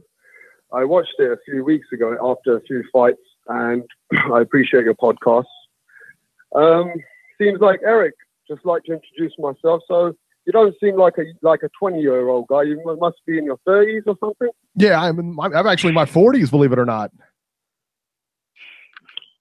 Yeah, because you seem to know a bit about your boxing. I see some of your guests seem very passionate about Wilder and everything else. But I guess, I've been watching boxing for over 25, 30 years now. I'm not pretty old myself. So, I go back in your time, and I remember the days when we had great fighters like the Lennox Lewis, Mike Tyson. I wasn't in the Ali days. That was just before my time. But I see Wilder is a very wild, it actually suits him, a very wild fighter. And he actually had his first true test, I would say, was yesterday. I mean... That is correct. That is correct. Yeah, I think Ortiz was maybe, past his prime. He looked out of shape. But, I'm sure being a top 10 fighter, that was still a test for, a reality check for Wilder. Yeah. So, as far as that, he showed heart. He showed grit. And he also showed how vulnerable he was with, I'd say, a person there's obviously 5-6 fighters better than Ortiz out there today. And in this generation today, I'd say Wilder to me would never have gone past the Tyson generation, the Lennox Lewis generation. Maybe a lot of the callers in your show might not like this English guy. But I know you can say whatever you want because I totally agree with you. Yeah. Yeah, sure. and he would definitely have not gone past the days of the Muhammad Ali's, the Joe Frazier. And they were very technical fighters. They knew how to go through Wilder. And in today's generation, what we have, and I'm not going to stick up for Joshua either. Joshua's got a lot of vulnerability about him too. He's just lucky the way he's promoted by Eddie Hearn. There's a lot of money riding on him. So we have to look at the best we have today in today's generation. And well, that's why this fight is so intriguing because they're both vulnerable. and the question is, who's going to show vulnerability first in that fight? I agree. I also am not sticking up for Joshua too much, but I've seen how he's been marketed. But also, I believe in today's generation, I think that's the most exciting heavyweight fight out there today. And being said that, I'd say that, to me, I saw one of your callers say that, Wilder should take less and all that. I think actually Wilder proved that he deserves the fight and he deserves 50%. And I'm from England. Only because Joshua hasn't done too much more apart from being a champion that was gone and I think done when Tyson Fury actually beat him more convincingly. And no one's speaking about Tyson Fury because of his wildness and the way he hasn't been active. But actually, if you think about it, out of all the heavyweights, he's took the least punishment. Well, you got a point there, but he's had so many issues outside the ring. We don't know what kind of fighter he's going to be when he gets back in the ring. Yeah, that's what took him away from the limelight. So the limelight's not on him. But actually, he's the most unpredictable heavyweight out there. That when he comes back, he'd probably be the one who has got the technical ability about him more than the other heavyweights at the moment. But anyway, as far as this fight, I do believe Wilder deserves 50%, only because he has Showtime deal now. Is that right, Eric? I believe so. Yeah, I believe so. He's with Showtime, isn't he? Yo, he definitely is with Showtime, right? For Joshua. Yeah, so that's a big exposure. He has something behind him now. He has America talking about it because he actually is still winning with his wild ability. He is. He's very wild, and I'm telling you, I'm just surprised how he wins. But he hasn't really fought apart from yesterday. And yesterday shows, regardless how your caller's going to feel about me, yesterday shows that when Ortiz nearly had Wilder in trouble, it shows Wilder's got heart, but it shows if Ortiz was a little bit more in shape, that was time out. It was over. But we have to remember that there was that much vulnerability in that fight. Yeah. So, do you guys agree? There was a lot of vulnerability. I don't know, as far as the percentages go, I think you still have to favor Joshua. You definitely favor Joshua. You know, and I've heard people, you know, like Only Beeb because of said, his promotional contract, and he has a lot more riding on him. He has yeah, kind of, but you know, like you said, after this next fight, you're looking at, you know, Joshua having what, 2 or 3 belts? What has he got? 2 or 3 belts now? That'll be 3 belts. He'll have 3 if he wins. He'll have 3 of the 4 belts. Yeah, Eric. he's got 3. He'll have 3 of the 4 belts. Yeah, but that's a tough thing to negotiate I'm wrong, against, Eric. man. I take it back, Eric. I forgot about the fight that Joshua's doing with Parker. I'm just saying, as it stands now. As it stands now, if you're really yeah. going to look at Joshua winning, April 1st. then I agree with you. Yeah, it's a different animal. I agree with you. Then I believe Wilder should be at 40%. If not, I say 40%, and he has to take it. And if he wants to fight, that's the way he's going to get the big payday. And in fact, he's going to get some real exposure and show that who's the best of today's generation. And another advantage Joshua has is the home canvas advantage, because every time he fights in the UK, he sells 70, 80,000, 90,000 tickets. Wilder can't do that because we don't use big enough stadium over here for that. What are you going to sell that fight? I'm in Dallas right now, mate, and you've got a stadium in Dallas. But they got a big stadium out here with 90,000. Huge. But I know, but people don't use it often enough. What you're saying is Eddie Hearn's promotional contract won't need to do that because the money's over there already. Exactly. What you really mean, because you do have the stadium. Now you do have the stadium. After that, you got the T-Mobile Stadium too, right? Yeah, but it only seats like 20,000. See. What about the Dallas Stadium? That seats 90,000, right? If anybody would used enough. If anybody would use it, it would fill the place up. But we haven't had a fight there since Canelo fought Callum Smith, and that was a couple of years ago. Yeah, so it's not a regular used venue, so it's not recognized in the world as much. But right. I think it's just because I just think the money's over there. I think Eddie Hearn has the best promotional contract for Joshua. He can put the money on the table, and if Showtime gets involved, Eric, I think then it can be a huge fight because they can offer both fighters huge money. There won't be no excuses. So, I mean, I think it's a win-win situation for the fans just to see what's going on. But then you got that crazy Tyson Fury coming along. Let's see what he does. Yeah. He's still got a chance. Everyone's going to still want to see him fight one of those champions. Am I right? Oh, I think so well, too. You know what it's going to. We got to see him. You know what first. it's going to come down to is this fight's eventually going to have to be pay-per-view to settle all the financial scores. Yeah, you're right. But I want to touch another point. I've been watching the show. Some of your callers, I don't know what his name was. I know you guys laughing at him. He actually was speaking about Lomachenko, and I'm a British fan. Lomachenko is one of the fighters that I've never seen. I've watched boxing for 30 years. I know he's got one of the best amateur records. I've never seen a fighter come out of amateur record and go into the deep end like he has. No. That man is one of the most specialist fighters I've ever seen. So that caller needs to just forget about hating on Lomachenko. Well, that's find Corey somebody for else. you. Yeah, find somebody else, man. Yeah, Because that's Corey, exactly. Yeah, because Lomachenko has gone against some serious names. He went straight against Orlando Toledo. He won against that guy. What's his name? Gary Russell. Lopez, Gary Russell. He beat Rigondeaux, of course. Yeah. Who? Guillermo Rigondeaux. Guillermo Rigondeaux. Yeah. Mm-hmm. Yeah, he beat Rigondeaux. He also beat Jason Alonso wasn't a bad fighter. He also beat Roman Martinez. Yeah, Nicholas Walters. Still top 10 fighters, but he. You know, and who comes out of boxing and fights these people in number 2, number 3, 4th of their fight? Right. This guy Lomachenko is a serious threat.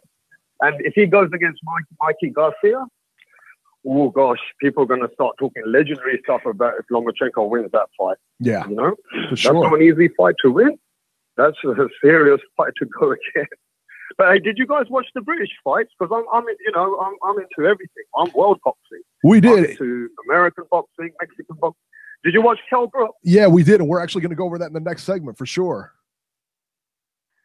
All right, because I want to add you guys to a couple of the stuff we do in England, because I appreciate what you're doing, really. You're trying to give all the callers a chance to speak their mind. You don't butt in like other shows and play your music too much, or, and everything else. So I appreciate your show. Well, thank you. Well, hey, you're a great call, buddy. Absolutely, man. Great call. Hey, no, I know my boxing, man. If anyone wants to put me to my test, I've got a lot to say. I know a lot of British boxers, a lot of American boxers. I've been watching boxing for like 30 years. I'm not a young kid.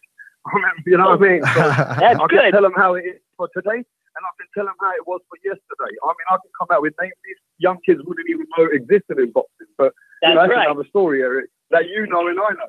Hey, I don't know what's the other host's name? Beeb. I'm Ringside Robert. Ringside Robert and Robert Beeb. and Eric, right? Yeah. And then we have Joe Habib. Yeah, I do a lot of boxing stuff in England. I do a lot of boxing promotional stuff. I've done small stuff, amateur, charity. I've done a bit of boxing myself in my life. I do know about boxing. Oh, And very anyone good, wants to man. speak to me about boxing, I'm more than happy to join your show and share to you with all the England information that I know. I have people who train people there. I'm not going to speak too much right now, but we'll get Sure. to know each other. And Well, contact I me will on get Twitter. back on your next show. Absolutely, man. Contact me on Twitter I'll at contact you. How do I Ringside73. contact you? What's that? I would like to contact you. I would like to contact you to help you out. Absolutely. On all the stuff maybe we can do in England for you. Right. Because I know that Eric, I'm not speaking to a young kid who's 25, 28 in other podcasts. Right. Which I've had to show them up because they don't know what they're talking about. There's another boxing podcast called Boxing News Live or something. They don't know what they're talking about. They're biased boxing shows, mate. Listen, I've already been on their show and showed them up and showed them what real boxing is and what commercial fans that they're trying to attract. So Right. I know boxing, mate. Well, contact me on So Twitter I'm going to contact you. at I'm going Ringside73. to contact you through how? Contact me on Twitter at Ringside73. Yeah, and I've been watching a lot of boxing in Dallas. And another thing I'll tell you, I do a bit of boxing in a gym where Errol Spence goes to, R&R Boxing Gym. I've trained in there many times. Very good. Just since I've been here. So, yeah. So, Awesome. listen, guys, I'll share a lot of stuff with you guys because I do actually know certain few boxers here as well. So, look, I like your show. Hey, let's get all these other commercial fans on and have a laugh as well. There you go. All right, Sonny, we're going to get running. We got some more calls All left, right, man. but Hey. we appreciate your call, man, and contact me on Yeah, Twitter, we okay? appreciate you, man. Thank you, sir. Thank you very much. I'm going to. Awesome. Very good. Very good. All right, before we go That to was a good call. That was, man. Before we go to Jason, let's talk about it. He talked about across the pond, the Kell Brooks, Sergey Rabchenko fight. We're going to go across the pond, but let's talk about real quick. I'm going to give a shout out to our British counterpart, man, Wingy Boxing. Everybody knows Wingy, friend of the show, does great stuff. Wingy had a big announcement this week that he is now working for IFL TV. If you don't know who IFL TV is, you're a moron, all right? Because everybody knows who that is. That is like, if you go to YouTube and you've seen any kind of boxing stuff on British fighters, on Kell Brooks, Joshua, they interview everybody over there. They're like the big guys over there in the UK. They've interviewed Hearn, everybody over there, man. So, and Wingy's got a couple of videos out there for IFL, some interviews he did. Man, I tell you what, we couldn't be happier for our guy Wingy. The best thing, you go out there and support him. Go Wingy's Boxing Bites. Go over there, subscribe to his channel. Go to IFL, subscribe to them, watch his videos, man. Very proud of him, man. So, Wingy, congratulations, and best of luck to you.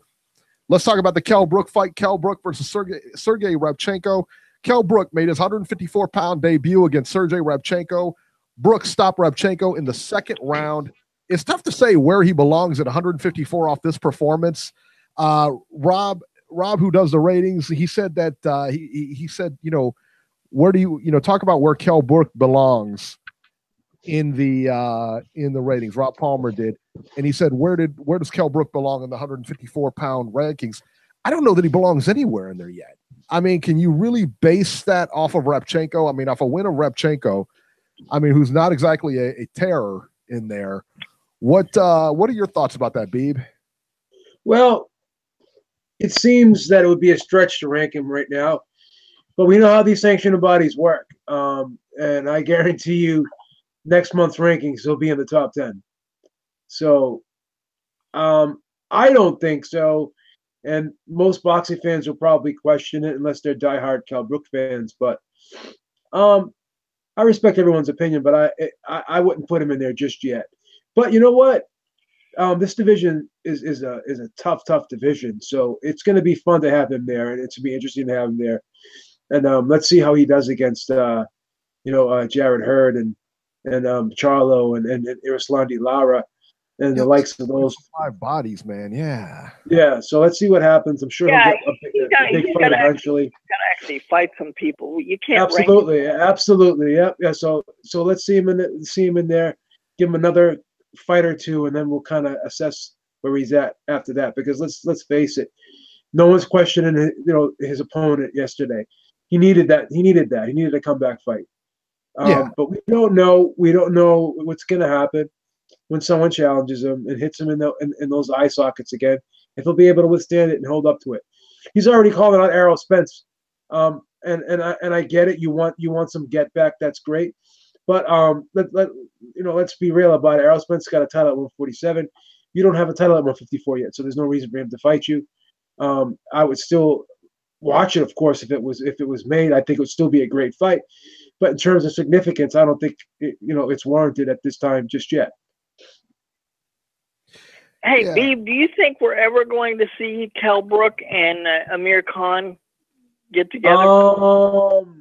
Yes, because now that Khan is with Eddie Hearn, I'm sure that was in the discussion when he came over to work with Eddie Hearn.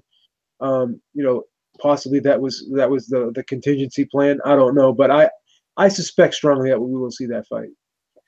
Eddie Hearn already hyping that fight, by the way, after the Kell Brook at the post fight. I guess I think it was somewhere at the post fight. I don't know if it was at the press conference or what, but I saw an interview, and he was saying that Kell Brook. He said that the Kell Brook Amir Khan fight basically has to happen. That's why he brought Amir Khan on. Let's be honest. Amir Khan's a great fighter, but that's the fight that British fans want to see. I don't necessarily want to see it, but it's a big fight over there, and I'm not. Well, ever since we've been involved in doing podcasts, I've heard nothing but people talk about Amir Khan, Kell Brook. I'd like to see it eventually take place so we can find some other fight to eventually talk about. Yeah, and I think I tell you what, and like I said, Beeb's right. Beeb's right in the fact that, Sergey Rabchenko, this is a fight that Kell Brook needed. He needed it, yeah. He needed this fight. He's coming off of 2 losses, and that's why I'm kind of hard on him as far as, ranking him at 154 pounds right now. The guy's coming off 2 straight losses, knockout losses, so this is a get-back with fight broken eyes. Right. This is a get-back fight for him, and the next fight he's going to take is maybe going to be a little bit step up. Maybe he takes Amir Khan next. Who knows? But yeah, he definitely needed this fight. Absolutely. Also across the pond, Josh Taylor versus Winston Campos. Campos was like a late substitution for this fight. Josh Taylor wins via 3rd round stoppage to remain unbeaten. We won't talk just in general. Josh Taylor, very good fighter. A lot of hype behind him. Does he? You think he's gonna live up to that hype? A lot of people love this guy. I'm gonna say he'll do well, but the expectations are extremely high. You just don't know. You know what I mean? Hasn't been stepped up yet, but you know what? He's still solid. He's solid. I can't say anything bad about him, but I'm a little hesitant to jump on the bandwagon just yet. Right. In Japan, we touched on this fight, Luis Neri versus Shinsuke Yamanaka for Neri's WBC bantamweight title, which he lost on the scale. Neri defeats Yamanaka in the 2nd round of their fight. He knocked him down 4 times, pretty dominant. The caveat here is that Neri lost his title on the scale, man. He came in 3 pounds over. And like I said before, I'm actually surprised the fight 5. came off. I think it was 3. It was 3. Okay. The WBC, the WBC indefinitely suspended Neri after he didn't make weight.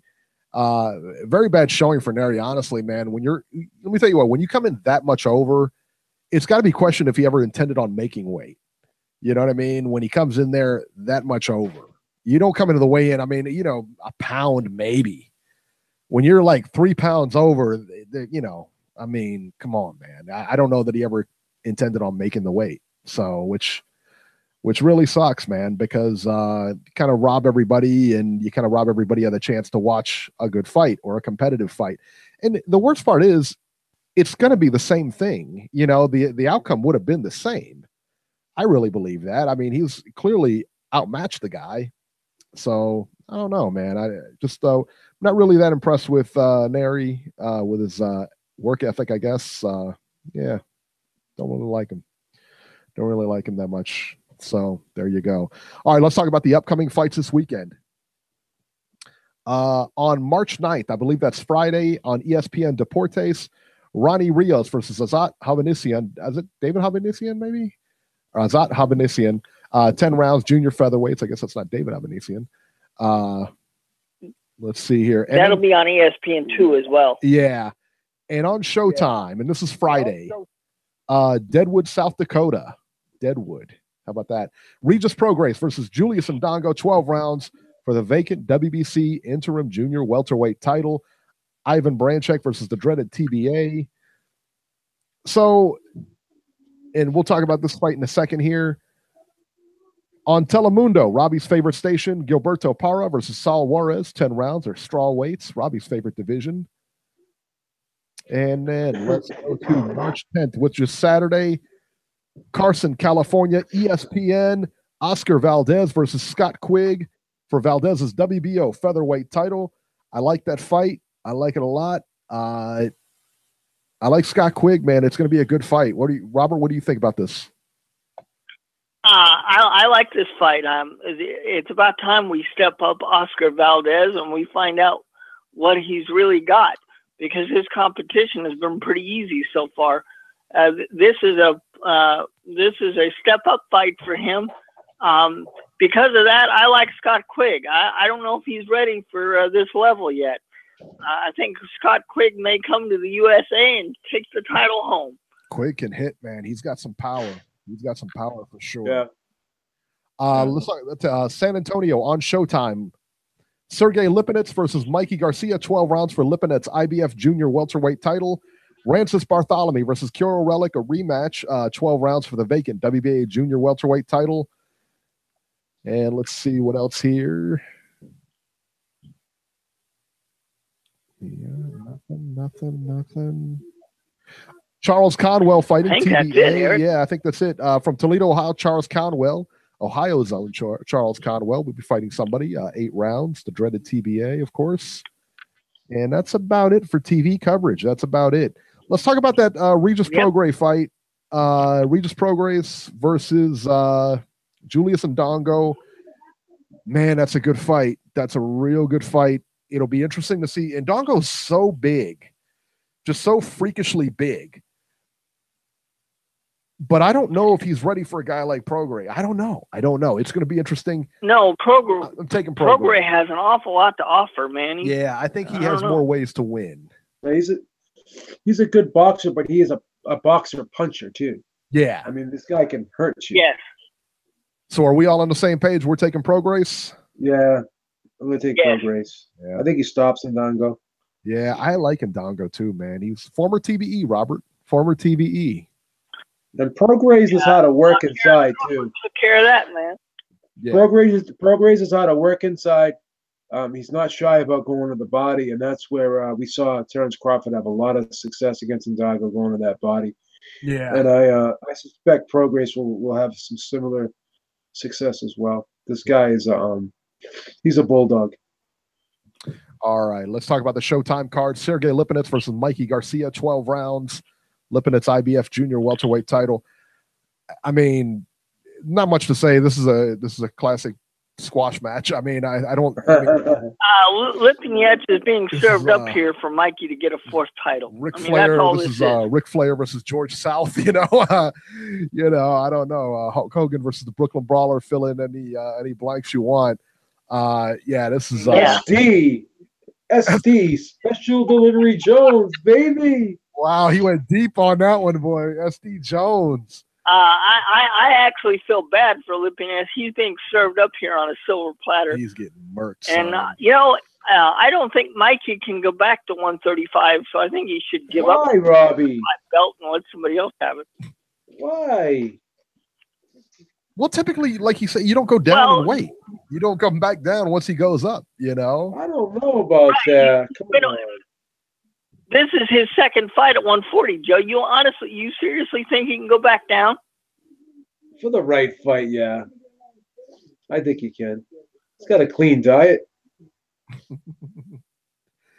And then Ramses Bartholomew You versus really know that Kiro for Relic. sure? Yeah. Yeah, I seen him eating his breakfast one time. Ali Setback was interviewing when he was eating breakfast. Asking him what his favorite cereal was. Egg whites. Egg whites, almond, little oatmeal with some almond milk in it. Come on, this guy knows how to eat, baby. Everybody piles on Ellie Okay. Setback, but let me tell you what, he's like the hardest working guy. I Ellie mean, he Setback, really man. he's interviewing guys. He's interviewing He's in the guys. hotel rooms. The hotel rooms, man. That guy. I was at a fight with him one time, man. That boy, he doesn't sit down. He doesn't sit down. No. He's all over. He doesn't even. I don't even know if he watches the fights while he's there. He's back in the interviews. Fighters are walking out of the shower, man. He's handing them the towels. I mean, come on, this guy's everywhere, Daddy. Let me get you a towel, son.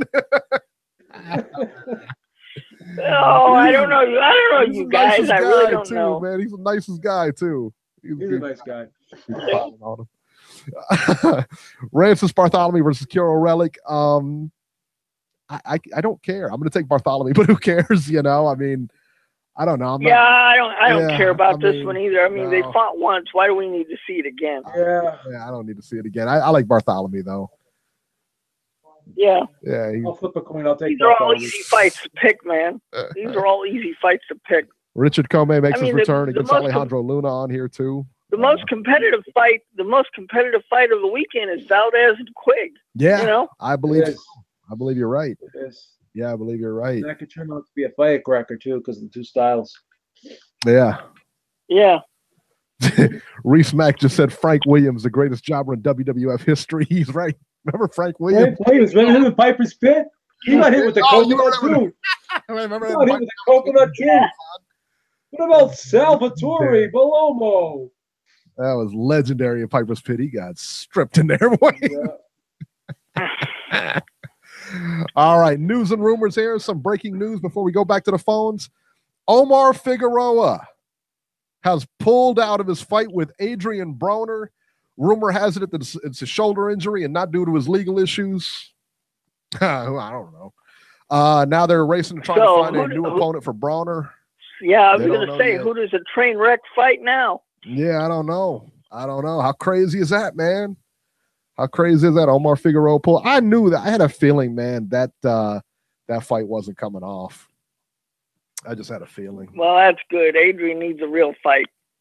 I thought Figueroa was a big. I tell you what. I mean, Figueroa might Well, have beat him, man. he is a decent fighter, but come on. We need to put Adrian out to pasture. Come How on. dare you? He's from Cincinnati, Titletown, baby. Did I mention that UC and Xavier basketball nationally ranked? UC is probably going to go into the NCAA tournament number 2. You know what that is? You know what that is? Yeah. Titletown, Yeah, I son. heard. Yeah. Titletown, son. We'll see. Deal with it, son. Pacquiao rejects an offer to fight on the Horn Crawford undercard. Manny Pacquiao is said to have rejected an offer for an April 16th fight against Mike Alvarado. A Pacquiao spokesman Well, told good ESPN for I didn't 5, want to see that fight anyway. I didn't even know there was an ESPN 5, that the proposed fight against Alvarado is a quote, insult to the Pac-Man, and he would not be fighting on the undercard of the Jeff Horn Terrence Crawford fight. This is good because that fight is an insult to all of us too. You know? Yeah, we don't want to see that. I don't want to see it. Next. Yeah. Robert, your girl. Robert's lady She ain't my friend. girl. What a fucking scorecard.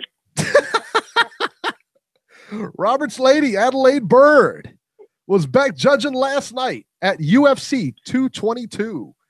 Bird judged a fight Well, at how UFC. bad did she screw up? She actually did okay.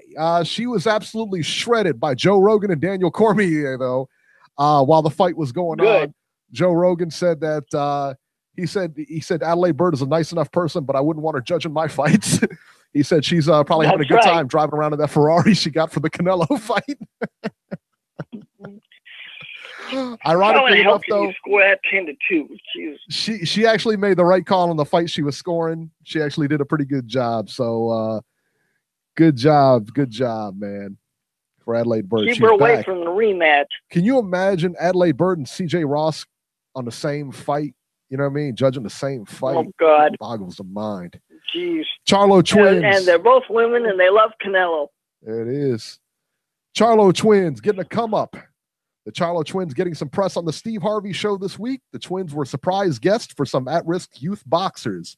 Very good segment. If you haven't seen it, go look it up on YouTube. Maybe it's out there. Some sad news in the world of boxing. Scott Westgarth, I don't know if anybody followed this or not, was fighting in the UK, which I believe he won the fight. And after the fight, he went backstage and got sick. They took him to the hospital where he later passed away. Very sad news, man. It's a tough sport. Yeah, I heard about that. Which brings us to Beeb. It's time. Brianna, are you ready for the train wreck of the week? All right, let's go. Oh, come on. Because I have a break. I have the worst cold ever. I can't even do it right now. Go ahead. Of course you can. Can't do it even when you don't have a cold. Chugga, chugga, chugga, chugga, choo, choo. Beautiful. Beautiful job. There you go. Beautiful job. Train wreck of the week. Tyan Booth is suspended after his comments about Scott Westgarth, the guy who just passed away. Tyan Booth is a boxer in the UK, and he had his boxing license suspended for distasteful comments made after Scott Westgarth's death. Booth said the following via social media. This is exactly his quote on social media. Some people would enjoy if I got killed in a boxing ring like Scott Westgarth. Man down. Who says that? He also, and then he just doubled down on it, makes another tweet. I'm boxing myself in 2 weeks. I've spent this past 3 months drinking cider and not training properly. So there's a good chance I'll end up in a wheelchair like Gerald McClellan. So tune in. Oh, my God. What a jerk. Train wreck, son. Train wreck of the week. Train wreck. That's a friggin'. Yeah. Hey, you're supposed to represent the Union Jack. Well, you need to control your fighters, son. That's not a train wreck. That's a 50-car pileup. Yeah, right? That's horrible, man. Why would you say that? Jesus Christ. Disgusting. Unbelievable. Unbelievable. And Floyd Mayweather working on a boxing video game. Floyd Mayweather told TMZ that he's working on a TBE boxing video game. It's been rumored that EA Sports is actually already working on another fight night. But Floyd said if he doesn't have ownership, he won't be involved. So there you go. So you can have the fight night sans Floyd Mayweather. There you are. Okay. All right. We are at the moment everybody waits for with bated breath.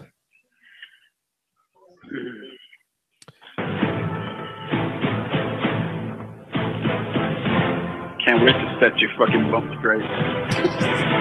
He's a fucking mental case is what he is. Robert. Come on, Robert. So wait a minute. You're going to set us right on what, Jason? On what? I mean, hey, Robbie, have you been watching boxing in 2017 and 2018 on Showtime and in the cards that PBC puts on in New York? Haven't you seen multiple fucking times? Okay, listen, let me talk. Haven't you seen multiple times when a guy takes a lot of punishment in New York? The new rule is they don't look at him during the fucking corner talk. After the fighters get up to start the round, they tell the referee to stop the fight and pull him in the corner and then look at their eyes and then let him go. This has happened like 4 times on Showtime. Why did they do it in the 6th round for Louis Ortiz? Hey, smart guy. Paulie would go off every smart guy. Why did they do it for Louis Ortiz? That's the new rule after that guy died in New York. Remember? Why did they do it for Louis Ortiz? Why did they do it? Why didn't they not do it in the 6th round for Louis Ortiz? Boom. You're supposed Get to your next point, son. Ortiz took one shot. Ortiz never took a. He took one shot. Like 10 punches like Wilder did. That's why they do it. Come on, son. Ortiz wasn't almost up, Eric. Ortiz was fine. He was fine. You get hit with that right hand and see if you're fine. Ortiz wasn't flailing around on the ropes like Wilder, was he? He was hurt. He was clearly hurt. He was hurt, but he got up and he was fine after that. He was not. Who was more hurt, Beeb, Wilder or Ortiz? Ortiz. I think the first knockdown, Ortiz got up and he was okay. I think Wilder was more hurt, but the last knock.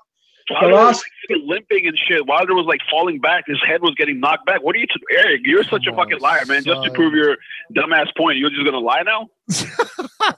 Everybody saw Wilder was way more hurt. Everybody's saying Wilder almost got stopped. Nobody's saying Ortiz almost got stopped in the 5th round. Yeah, but Ortiz did get stopped, didn't he? No, Wilder did almost get stopped in the 7th round. But if you're going to look at him, you Right, look at him in the corner. That's You don't what wait. that's what oh my God. I mean, I'm trying to make a point, and you guys, if you don't know the point, you don't have to say, like, I'm wrong. Just like I told you guys, Dan Raphael was lying about that purse, so give me the benefit of the doubt. I mean, I'm not just going to make this up. This has happened like 4 times already. Hello? Yeah. Can you hear me? Boy, haven't you guys seen this? Paulie went off like a couple of months ago. He said, I hate this new rule. Why don't you look at him in the corner before the round starts? But they did the same thing. They've done this like 3 or 4 times in New York. Beeb, did you forget about this too? I know that they've been a lot more stricter with how they're looking at fighters and when they get hurt and stuff. Why don't you tell these fucking dumbasses like Eric and Robbie because they keep running their mouths? So like how they did you have? some special treatment? You've done this to many fighters. How did you have the fight scored? Robbie? How did you You're have the supposed to fight look at the scored? guy in the corner. You're not supposed to interrupt the fight. Jason, how did you have the fight They've scored? been doing this for months. What are you talking about? Why don't you admit that they've been doing it? Just because you haven't seen it doesn't mean it didn't happen. Okay, well there you go. How did you have the fight scored?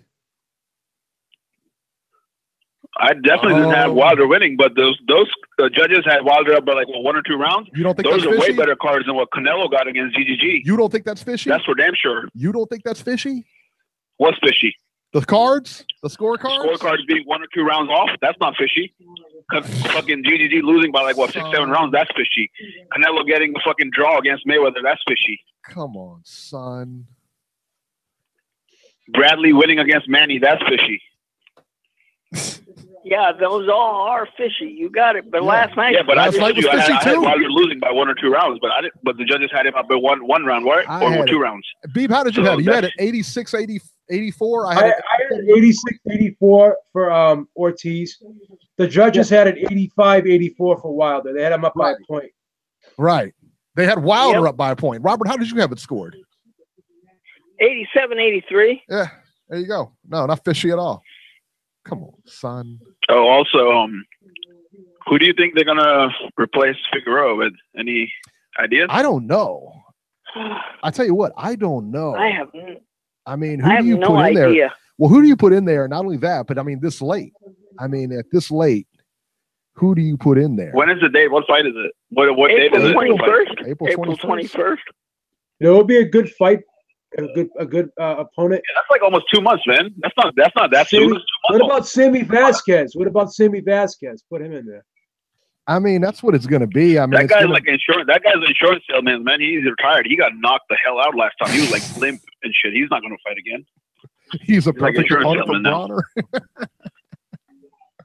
Huh? I don't know. I said he's a perfect opponent for Bronner.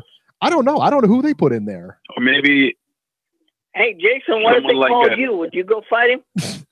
What about Josecito Lopez? Because I don't think Bronner's going to make 140. He looks fucking fat training with Tank. He had like a job and They shit. both, They yeah, should they give- both. 160, I think, was what he weighed on his mugshot. But He But weighed Robbie, 160. please do some research. Like look into it because I've seen it with my own eyes. This happened 3 times on Showtime. The the corner talk was over, and they stopped. Tell the ref, bring them to the corner. This did the same thing like 3 fights, and Paulie was like, guys, why can't you change this rule? And that's what he said. That's why I remember this. This Jason, we happened in New believe York. you. So it's a I New York know, rule. It's not a I know big- that, but it's terrible. You're supposed to do it in the corner, Jason. You're Yeah, not but supposed you said this, you were insinuating this was a special treatment given to Wilder when they've done it to like regular fucking No. undercard fighters like 3 or 4 times. I'm just saying it was I fishy. said Couple in that with the beginning of show, scorecards, if it's you kind of were to fishy. listen, they've done this before, and I hate it. Just fishy that they You were didn't do talking it to that Ortiz. Nacho guy, that fucking Golden Girl Homer. I think you said, "Oh, They didn't that's do it to exactly Ortiz. what they wanted to get the break." So I just wanted to respond to that. That's all. No. But I've seen this happen in New York. I've never seen this happen in Vegas or LA. That's just to make clear. I've only seen this happen in New York. So No, I And didn't hate they- that rule. I really do. yeah, I don't like You it do either. I don't like it either. You do it in the Yeah, corner. I mean, man. if they want to check him, they should just look when the bell fucking stops for the prior round. Do it right then let the corner talk. You know. That's Broner like, should give you know, Broner should give Adrian Granados a rematch. Yeah, he should. He Give should. Adrian Granados a rematch. That would be a good fight. That would be a good fight for him. Yeah, that would be. Or they have so many guys at 140, man. I mean, also, Beeb, it's been confirmed by 2 or 3 sources now that AJ is about to run to HPU after the Parker fight, right? That who? I'm hearing it's a possibility. I'm still not sold on it yet. Yeah. No, it's not a possibility. Steve Kim No, and Barbershop Conversations have already confirmed it. Both of them, and they know the shit. Unfortunately, I think it's a foregone conclusion. I think that's why he's going to fight Miller. I think he's going to fight. And on I'm just HBO. waiting for you guys to call. I'm just waiting for you guys to start calling him a blatant duck, like you guys do some fighters. You know, I'm just waiting because I know you guys love Eddie Hearn and shit, so he gets a special treatment. But Why does I'm he waiting get for special that. treatment? That real talk. I don't understand. What are you saying? People call people Haymanites and shit. What about the Eddie Hearn fanboys that protect AJ at all costs? I mean, I want to hear him call the duck because he's about to run after Parker. And Steve Kim is like a total PBC hitter. Why would he confirm it? He has no incentive in confirming it. He said it on Fight Hub last night. I don't think I've ever used the word the video of the reaction for Wilder Ortiz fight. I don't think I've ever used the word Haymanites. Never used it. No, I'm just saying that's the new word. Twitter. That's the Steve Kim word. Steve Kim made that Haymanite channel, Haymanite account on Twitter. That's Steve Kim. The Haymanite account on Twitter is Steve Kim. Come on. Yep. I don't buy that. No. Yeah, it is. No, it's not. Yes, it is. That's how petty Steve Kim is. I mean, he's like a teenager. That's how he acts. You're killing everybody, son. What is wrong with you? What did you guys think about Wilder not being a draw? And that fucking crowd looked fucking lit. That was a badass crowd. I mean, who sells like that besides Wilder in the heavyweight division? Is there any other heavyweight that sells like that? Yeah, Joshua. No, I know Joshua. I'm not talking about Joshua. But who else besides Wilder? It's just Joshua and Wilder, right? Yeah, that's it. That's it. Just Joshua and Wilder that sell. But who else could sell out the Barclays like that besides Joshua and Wilder? Anybody? Any other heavyweight in America or anywhere in the world? No other heavyweight. No. So why do we keep calling Wilder a non-draw, but we never call Parker a non-draw? Nobody ever talks about Parker not selling shit. I'll tell you why. Parker fought in a pool hall in New Zealand and sold like 3,000 tickets. I'll tell you why. Because he couldn't even sell out his hometown. That's why. Yeah, he fought in a pool hall and it sold 3,000 tickets and it was like half I'm talking empty. about Wilder. Wilder couldn't sell out. That's why. No, I'm talking about Parker, Eric. Parker sold 3,000 in his hometown in a pool hall. Why don't you talk about that? I care less about Parker's son. He's going to lose against Joshua. What are we talking about? No, I'm just saying, why don't you ever talk about Parker not being a draw? It's always PBC fighters. Why not other fighters? That's what I'm saying. I care less about Parker. That's why. And Parker's getting 37%. Parker's getting 37%, guys. He's got getting a belt, 37%. And he sells 3,000 tickets in New Zealand. Because he's got a belt. Because, Jason, we don't worry about people's attendance figures. You're the only one that cares about that stuff. What? You guys are the one that always say PBC can't sell this, PBC can't do this. You the guys are the ones that always talk about that. Do you ever go to any PBC because fights? When it comes to Joshua and Wilder, there's no comparison. Joshua can fill up a Who's making the comparison? Nobody made the comparison. I just said besides Wilder, I mean, we all know Joshua's the A side. Besides Wilder, there is no other seller in the heavyweight division. So people keep saying Wilder's a non-draw, but he's the second biggest draw. I mean, there's nobody else. Who is there? Do you ever go to Tucker can't even sell 500 tickets if he came to New York. Do you ever go to any PBC fights? What PBC fight have you went to? I love the Super Fight HBO card. I loved all the fights. And guess what? That fucking whole card. You guess how it's fucking ripped? They ripped those people off. The whole card combined was 500K purses. Fucking Brandon Rios made 500K against Danny. So that's how much Tom Lawler put like half the money in his pocket. He probably got $1 million plus from HBO. He's a promoter. And gave those fucking badass fighters like 100K and shit. That's what they do. You always call up here and talk numbers. Did you see Estrada's article on Boxing Scene? What's that? Did you see Estrada wrote an article on Boxing Scene complaining about the purses the other day? He shouldn't have signed the contract. He knew what he was getting paid. Well, I hope that he takes his ass to PBC and fights over there, so he can get maybe like 200K against like a. So he can fight once a year. Quadras got 25K. That was some bullshit too. He's gonna go to PBC 25K, to fight once a year. Fucked up. Fortuna got like 40K, and I felt bad for Fortuna when he fought Easter. Against nobody. Hey, look, if you agree to the contract, right, it's your fault, nobody else's. Right. Shit, man. I'd love to see Quadras versus Estrada on PBC's rematch. That would be good. On PBC only. He wouldn't like to see it anywhere else. Why not? I mean, shit, they'd at least pay them better. I like these fighters to get paid better. What they get paid? I guess Jason, you don't care, but I do. Jason, 60 seconds. Jason, if Anthony Joshua got more money to fight Leo Santa Cruz than this whole Superfly card, think about that. Think about how fucked up that is. Jason, if Anthony Joshua fights Jarrell Miller on HBO August 25th, I'll tell you were right, and I'll also be very disappointed. That fight makes listen, Steve Kim, the resident #1 PBC hitter, already confirmed this. What do you mean if that's happening? Why was Steve Kim confirm it if it's there's not? a strong possibility. There's no contract. There's a strong possibility that you're right, and I'm just hoping you're wrong. But if you're right, man, I mean, it is what it is. I'll have to just say you were right and I was wrong because I was right about those. I was right about those inflated PBC purses by Dan Raphael also, and I'm also right absolutely. about 10 seconds. Yes, you were. You guys give me credit for being right about these things. Yeah, but I give you credit when you're right, but I got to tell you when you're wrong I too. didn't say you were wrong about the stupid rule. It's just a bad rule, okay? I know, man, but I guess I felt like you guys are blaming Wilder, and maybe like if he got a special treatment, but they've done this for like even bum fighters, so I don't. And I don't. I'm saying Wilder got special did treatment not on the get cards. Special treatment. The rule stuck. I don't know. He got But special treatment. I didn't hate it because Wilder looked done to me, man. Like I didn't think Wilder was like doing great. I thought he was almost done in the 7th round. I was scared for him. Like personally, I was scared for him. I was like, damn, what the fuck? Scared for him. I didn't really. That happened before to your favorite fighters. I'm sure they get a few He extra had the seconds. blanket pulled up to his chin. I think. Did you guys notice Wilder looked kind of lethargic, man? I've never seen him that tired before in any fight. Not that tired ever. I think he was legitimate. I think he was legitimately sick. Yeah, I don't know. Yeah, no. Showtime said he had a cold maybe before he came to New York or something, or when he came to New York because the weather in New York was fucked up. From Alabama to New York, that's crazy. That's crazy weather. Yeah, on the East Coast, there's been a lot of bugs going around. I've been sick. Look at I've been B, sick. caught something. Even a I B. apologize to everyone. I apologize to everyone right now that I'm coughing so much this show. I apologize. I've been really sick. I don't apologize for that. Everybody gets sick, man. Also on Mikey's undercard, don't forget Richard Comey and Alejandro Luna are fighting on Mikey's undercard. That's going to be a fucking war. Yeah, that's what I said. Oh, and Jason. Thank you for bringing it up. Thank you, for Jason. bringing that up, Jason. Some of those fights, Eric, are going to be on Show Extreme. Awesome. I don't know which one. Jason, I'm going to give you. Yeah, hey, listen, Jason. last point. Do you think Lipinets is a better fighter than the guy Kovalev fought last night? Do you think he'll give him better test? Nope.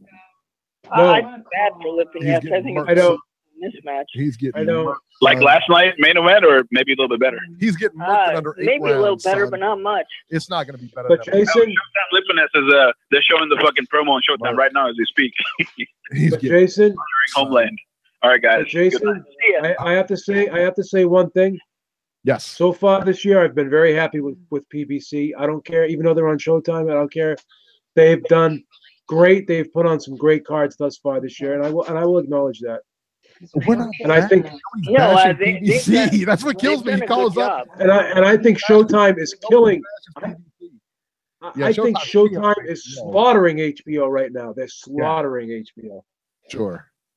They're flat out kicking their ass. Let me tell you what, that HBO card last night, boy. Yeah, that was Sullivan Barrera. I thought the co-main event really should have been the main event because I was really looking forward to that. But it turned out that was a more intriguing fight for me. Yeah, very much so. Because Kovalev, I mean, like, really? I mean, like, come on, man. But unfortunately, like it or not, guys, I think Jason's right. I think Joshua's going to go because all of Eddie Hearn's other fighters are already over there. Yeah, I don't know. We'll see. I mean, it makes sense. But if Showtime puts down some ridiculous money, trust me, Joshua's staying. 8:05, you're live. You guys already called me. It's me, Nacho. Oh, that's Nacho. I'm sorry. Okay. I'm sorry, man. All right. Yeah, just real quick. All right. So, Nacho. Forgot about that. There we go. He must have called back because he was like empty on the screen. All right. Oh, okay. Yeah, I would say like if Joshua comes back, if the contract runs out, I think there'll be a bidding war. My guess is that Showtime will outbid HBO. I think that's a safe assumption. That's what I'm saying. I mean, they're gonna want to have that Wilder fight with Joshua so bad that they're gonna do something similar to the Floyd Mayweather deal. I'm not gonna say to that extent, but it's gonna, you know what I'm saying? They're gonna empty out the pocketbook for that fight. Like I said, guys, watch, this fight's gonna wind up on pay-per-view. That's He goes to HBO. He goes to HBO and fights Big Baby Miller, right? Who else does he fight? Right. There's no other opponents. I don't. Well, you know, I don't know. That's a good point. You know what? That's a good point, though. That's a good point. Where he said if he Showtime does has go to all the HBO, heavyweights. are they going to be able to guarantee him more money because of the pay-per-views? No. I don't know, because Showtime doesn't. PBC has all the heavyweights. Yeah. PBC has all the heavyweights. Yeah, I don't know. I don't know how it's going to work, man. It'll be How interesting. many heavyweight fighters? Yeah, but Hold on, Robbie. How many heavyweight fighters? Hold on. Hold on, Robbie. How many heavyweight fighters fight on HBO? How many heavyweight fighters fight on HBO? I don't know. They lost How Louis many? Ortiz. That was Well, their none. big guy. Remember? Louis Ortiz was like the next coming on HBO. That was Louis their Ortiz has been on Showtime a few times. Dominic Brazil. What's his name there? Gerald Washington. Yeah. Amir Mansour. I think he was on HBO. Showtime too. What's his name there? Luis Ortiz fought. What's his name there? The guy the cruiserweight guy that got bust. That fought. He fought Malik Scott over there, and he fought Brian Jennings. Yeah, but who's the guy that the cruiserweight guy there that was on Showtime and he got knocked out by Luis Ortiz, like I think in one round. That fight was on Showtime too. I know who you're talking about. I remember, yeah. I forget his name. Yeah. So yeah, there's only one heavyweight. There's only one heavyweight that HBO has. That's why I still don't think he's going to go over there. It would be a tough. I tell you what, it would be a tough sell because, like I said, man, I think Showtime can outmuscle him in the money department. And if that's the case, I mean, what do you know? Because he's going to go where the money's at, plain and simple. Absolutely. You know, and they'll keep him Well, busy. I'm saying if he does go over there, the fight winds up on pay-per-view. Oh, no. Latif fight's gonna Coyote. way Latif Coyote. That's the guy I was thinking of. Remember Ortiz? That's it. Yeah. Ortiz fought him and knocked him out. I think in one round over at Showtime. Right. And Steve Cunningham was fighting on Showtime there for a while. What's his name That's there? right. Couple guys, man. Couple guys. Antonio Tarver. He was fighting on Showtime when he was active. Yeah. You know, him and Steve Cunningham. So I think they can keep him more active on Showtime than they could on HBO. I don't know. After the Miller fight, where would he go? Where would he go from there after fighting on HBO? Yeah, I don't know. That's a good question. I don't have any idea. It would make no sense. It would really make no sense for him to go to HBO. I think that's a rumor. I don't know. It makes sense though because I mean, if you think about it logically, it does make sense because Eddie Hearn's got his entire stable except for Anthony Joshua at HBO. They've got access to everybody on there except for the big guy. But they don't have long-term. I think Danny Jacobs the only guy that has a long-term deal with HBO right now out of Eddie Hearn fighters. They could be one-offs. You know what I'm saying? Luke Campbell, that was a one-off. Right. Like Danny Jacobs, you know, actually has a contract with HBO. Now, maybe that could be a one-off. Maybe that HBO fight could be a one-off, and then it's not a long-term deal with it. They could be like a one-off, and then he'll go back to Showtime. Yeah. But I don't know. But I don't think Steve Kim would put anything out if it wasn't true. Well, I mean, why not, Robbie? Why not? Yeah, it's all, he's been wrong before. Yeah. I mean, yeah.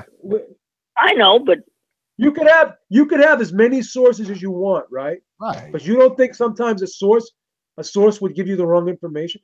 Let me ask you this. Well, you talk to a source in somebody's camp, right? And you hear something favorable, and then you come back and say, "Oh, well, it's got to be true." An unnamed source told me that. Right. Yeah, but you gotta look at who the source is.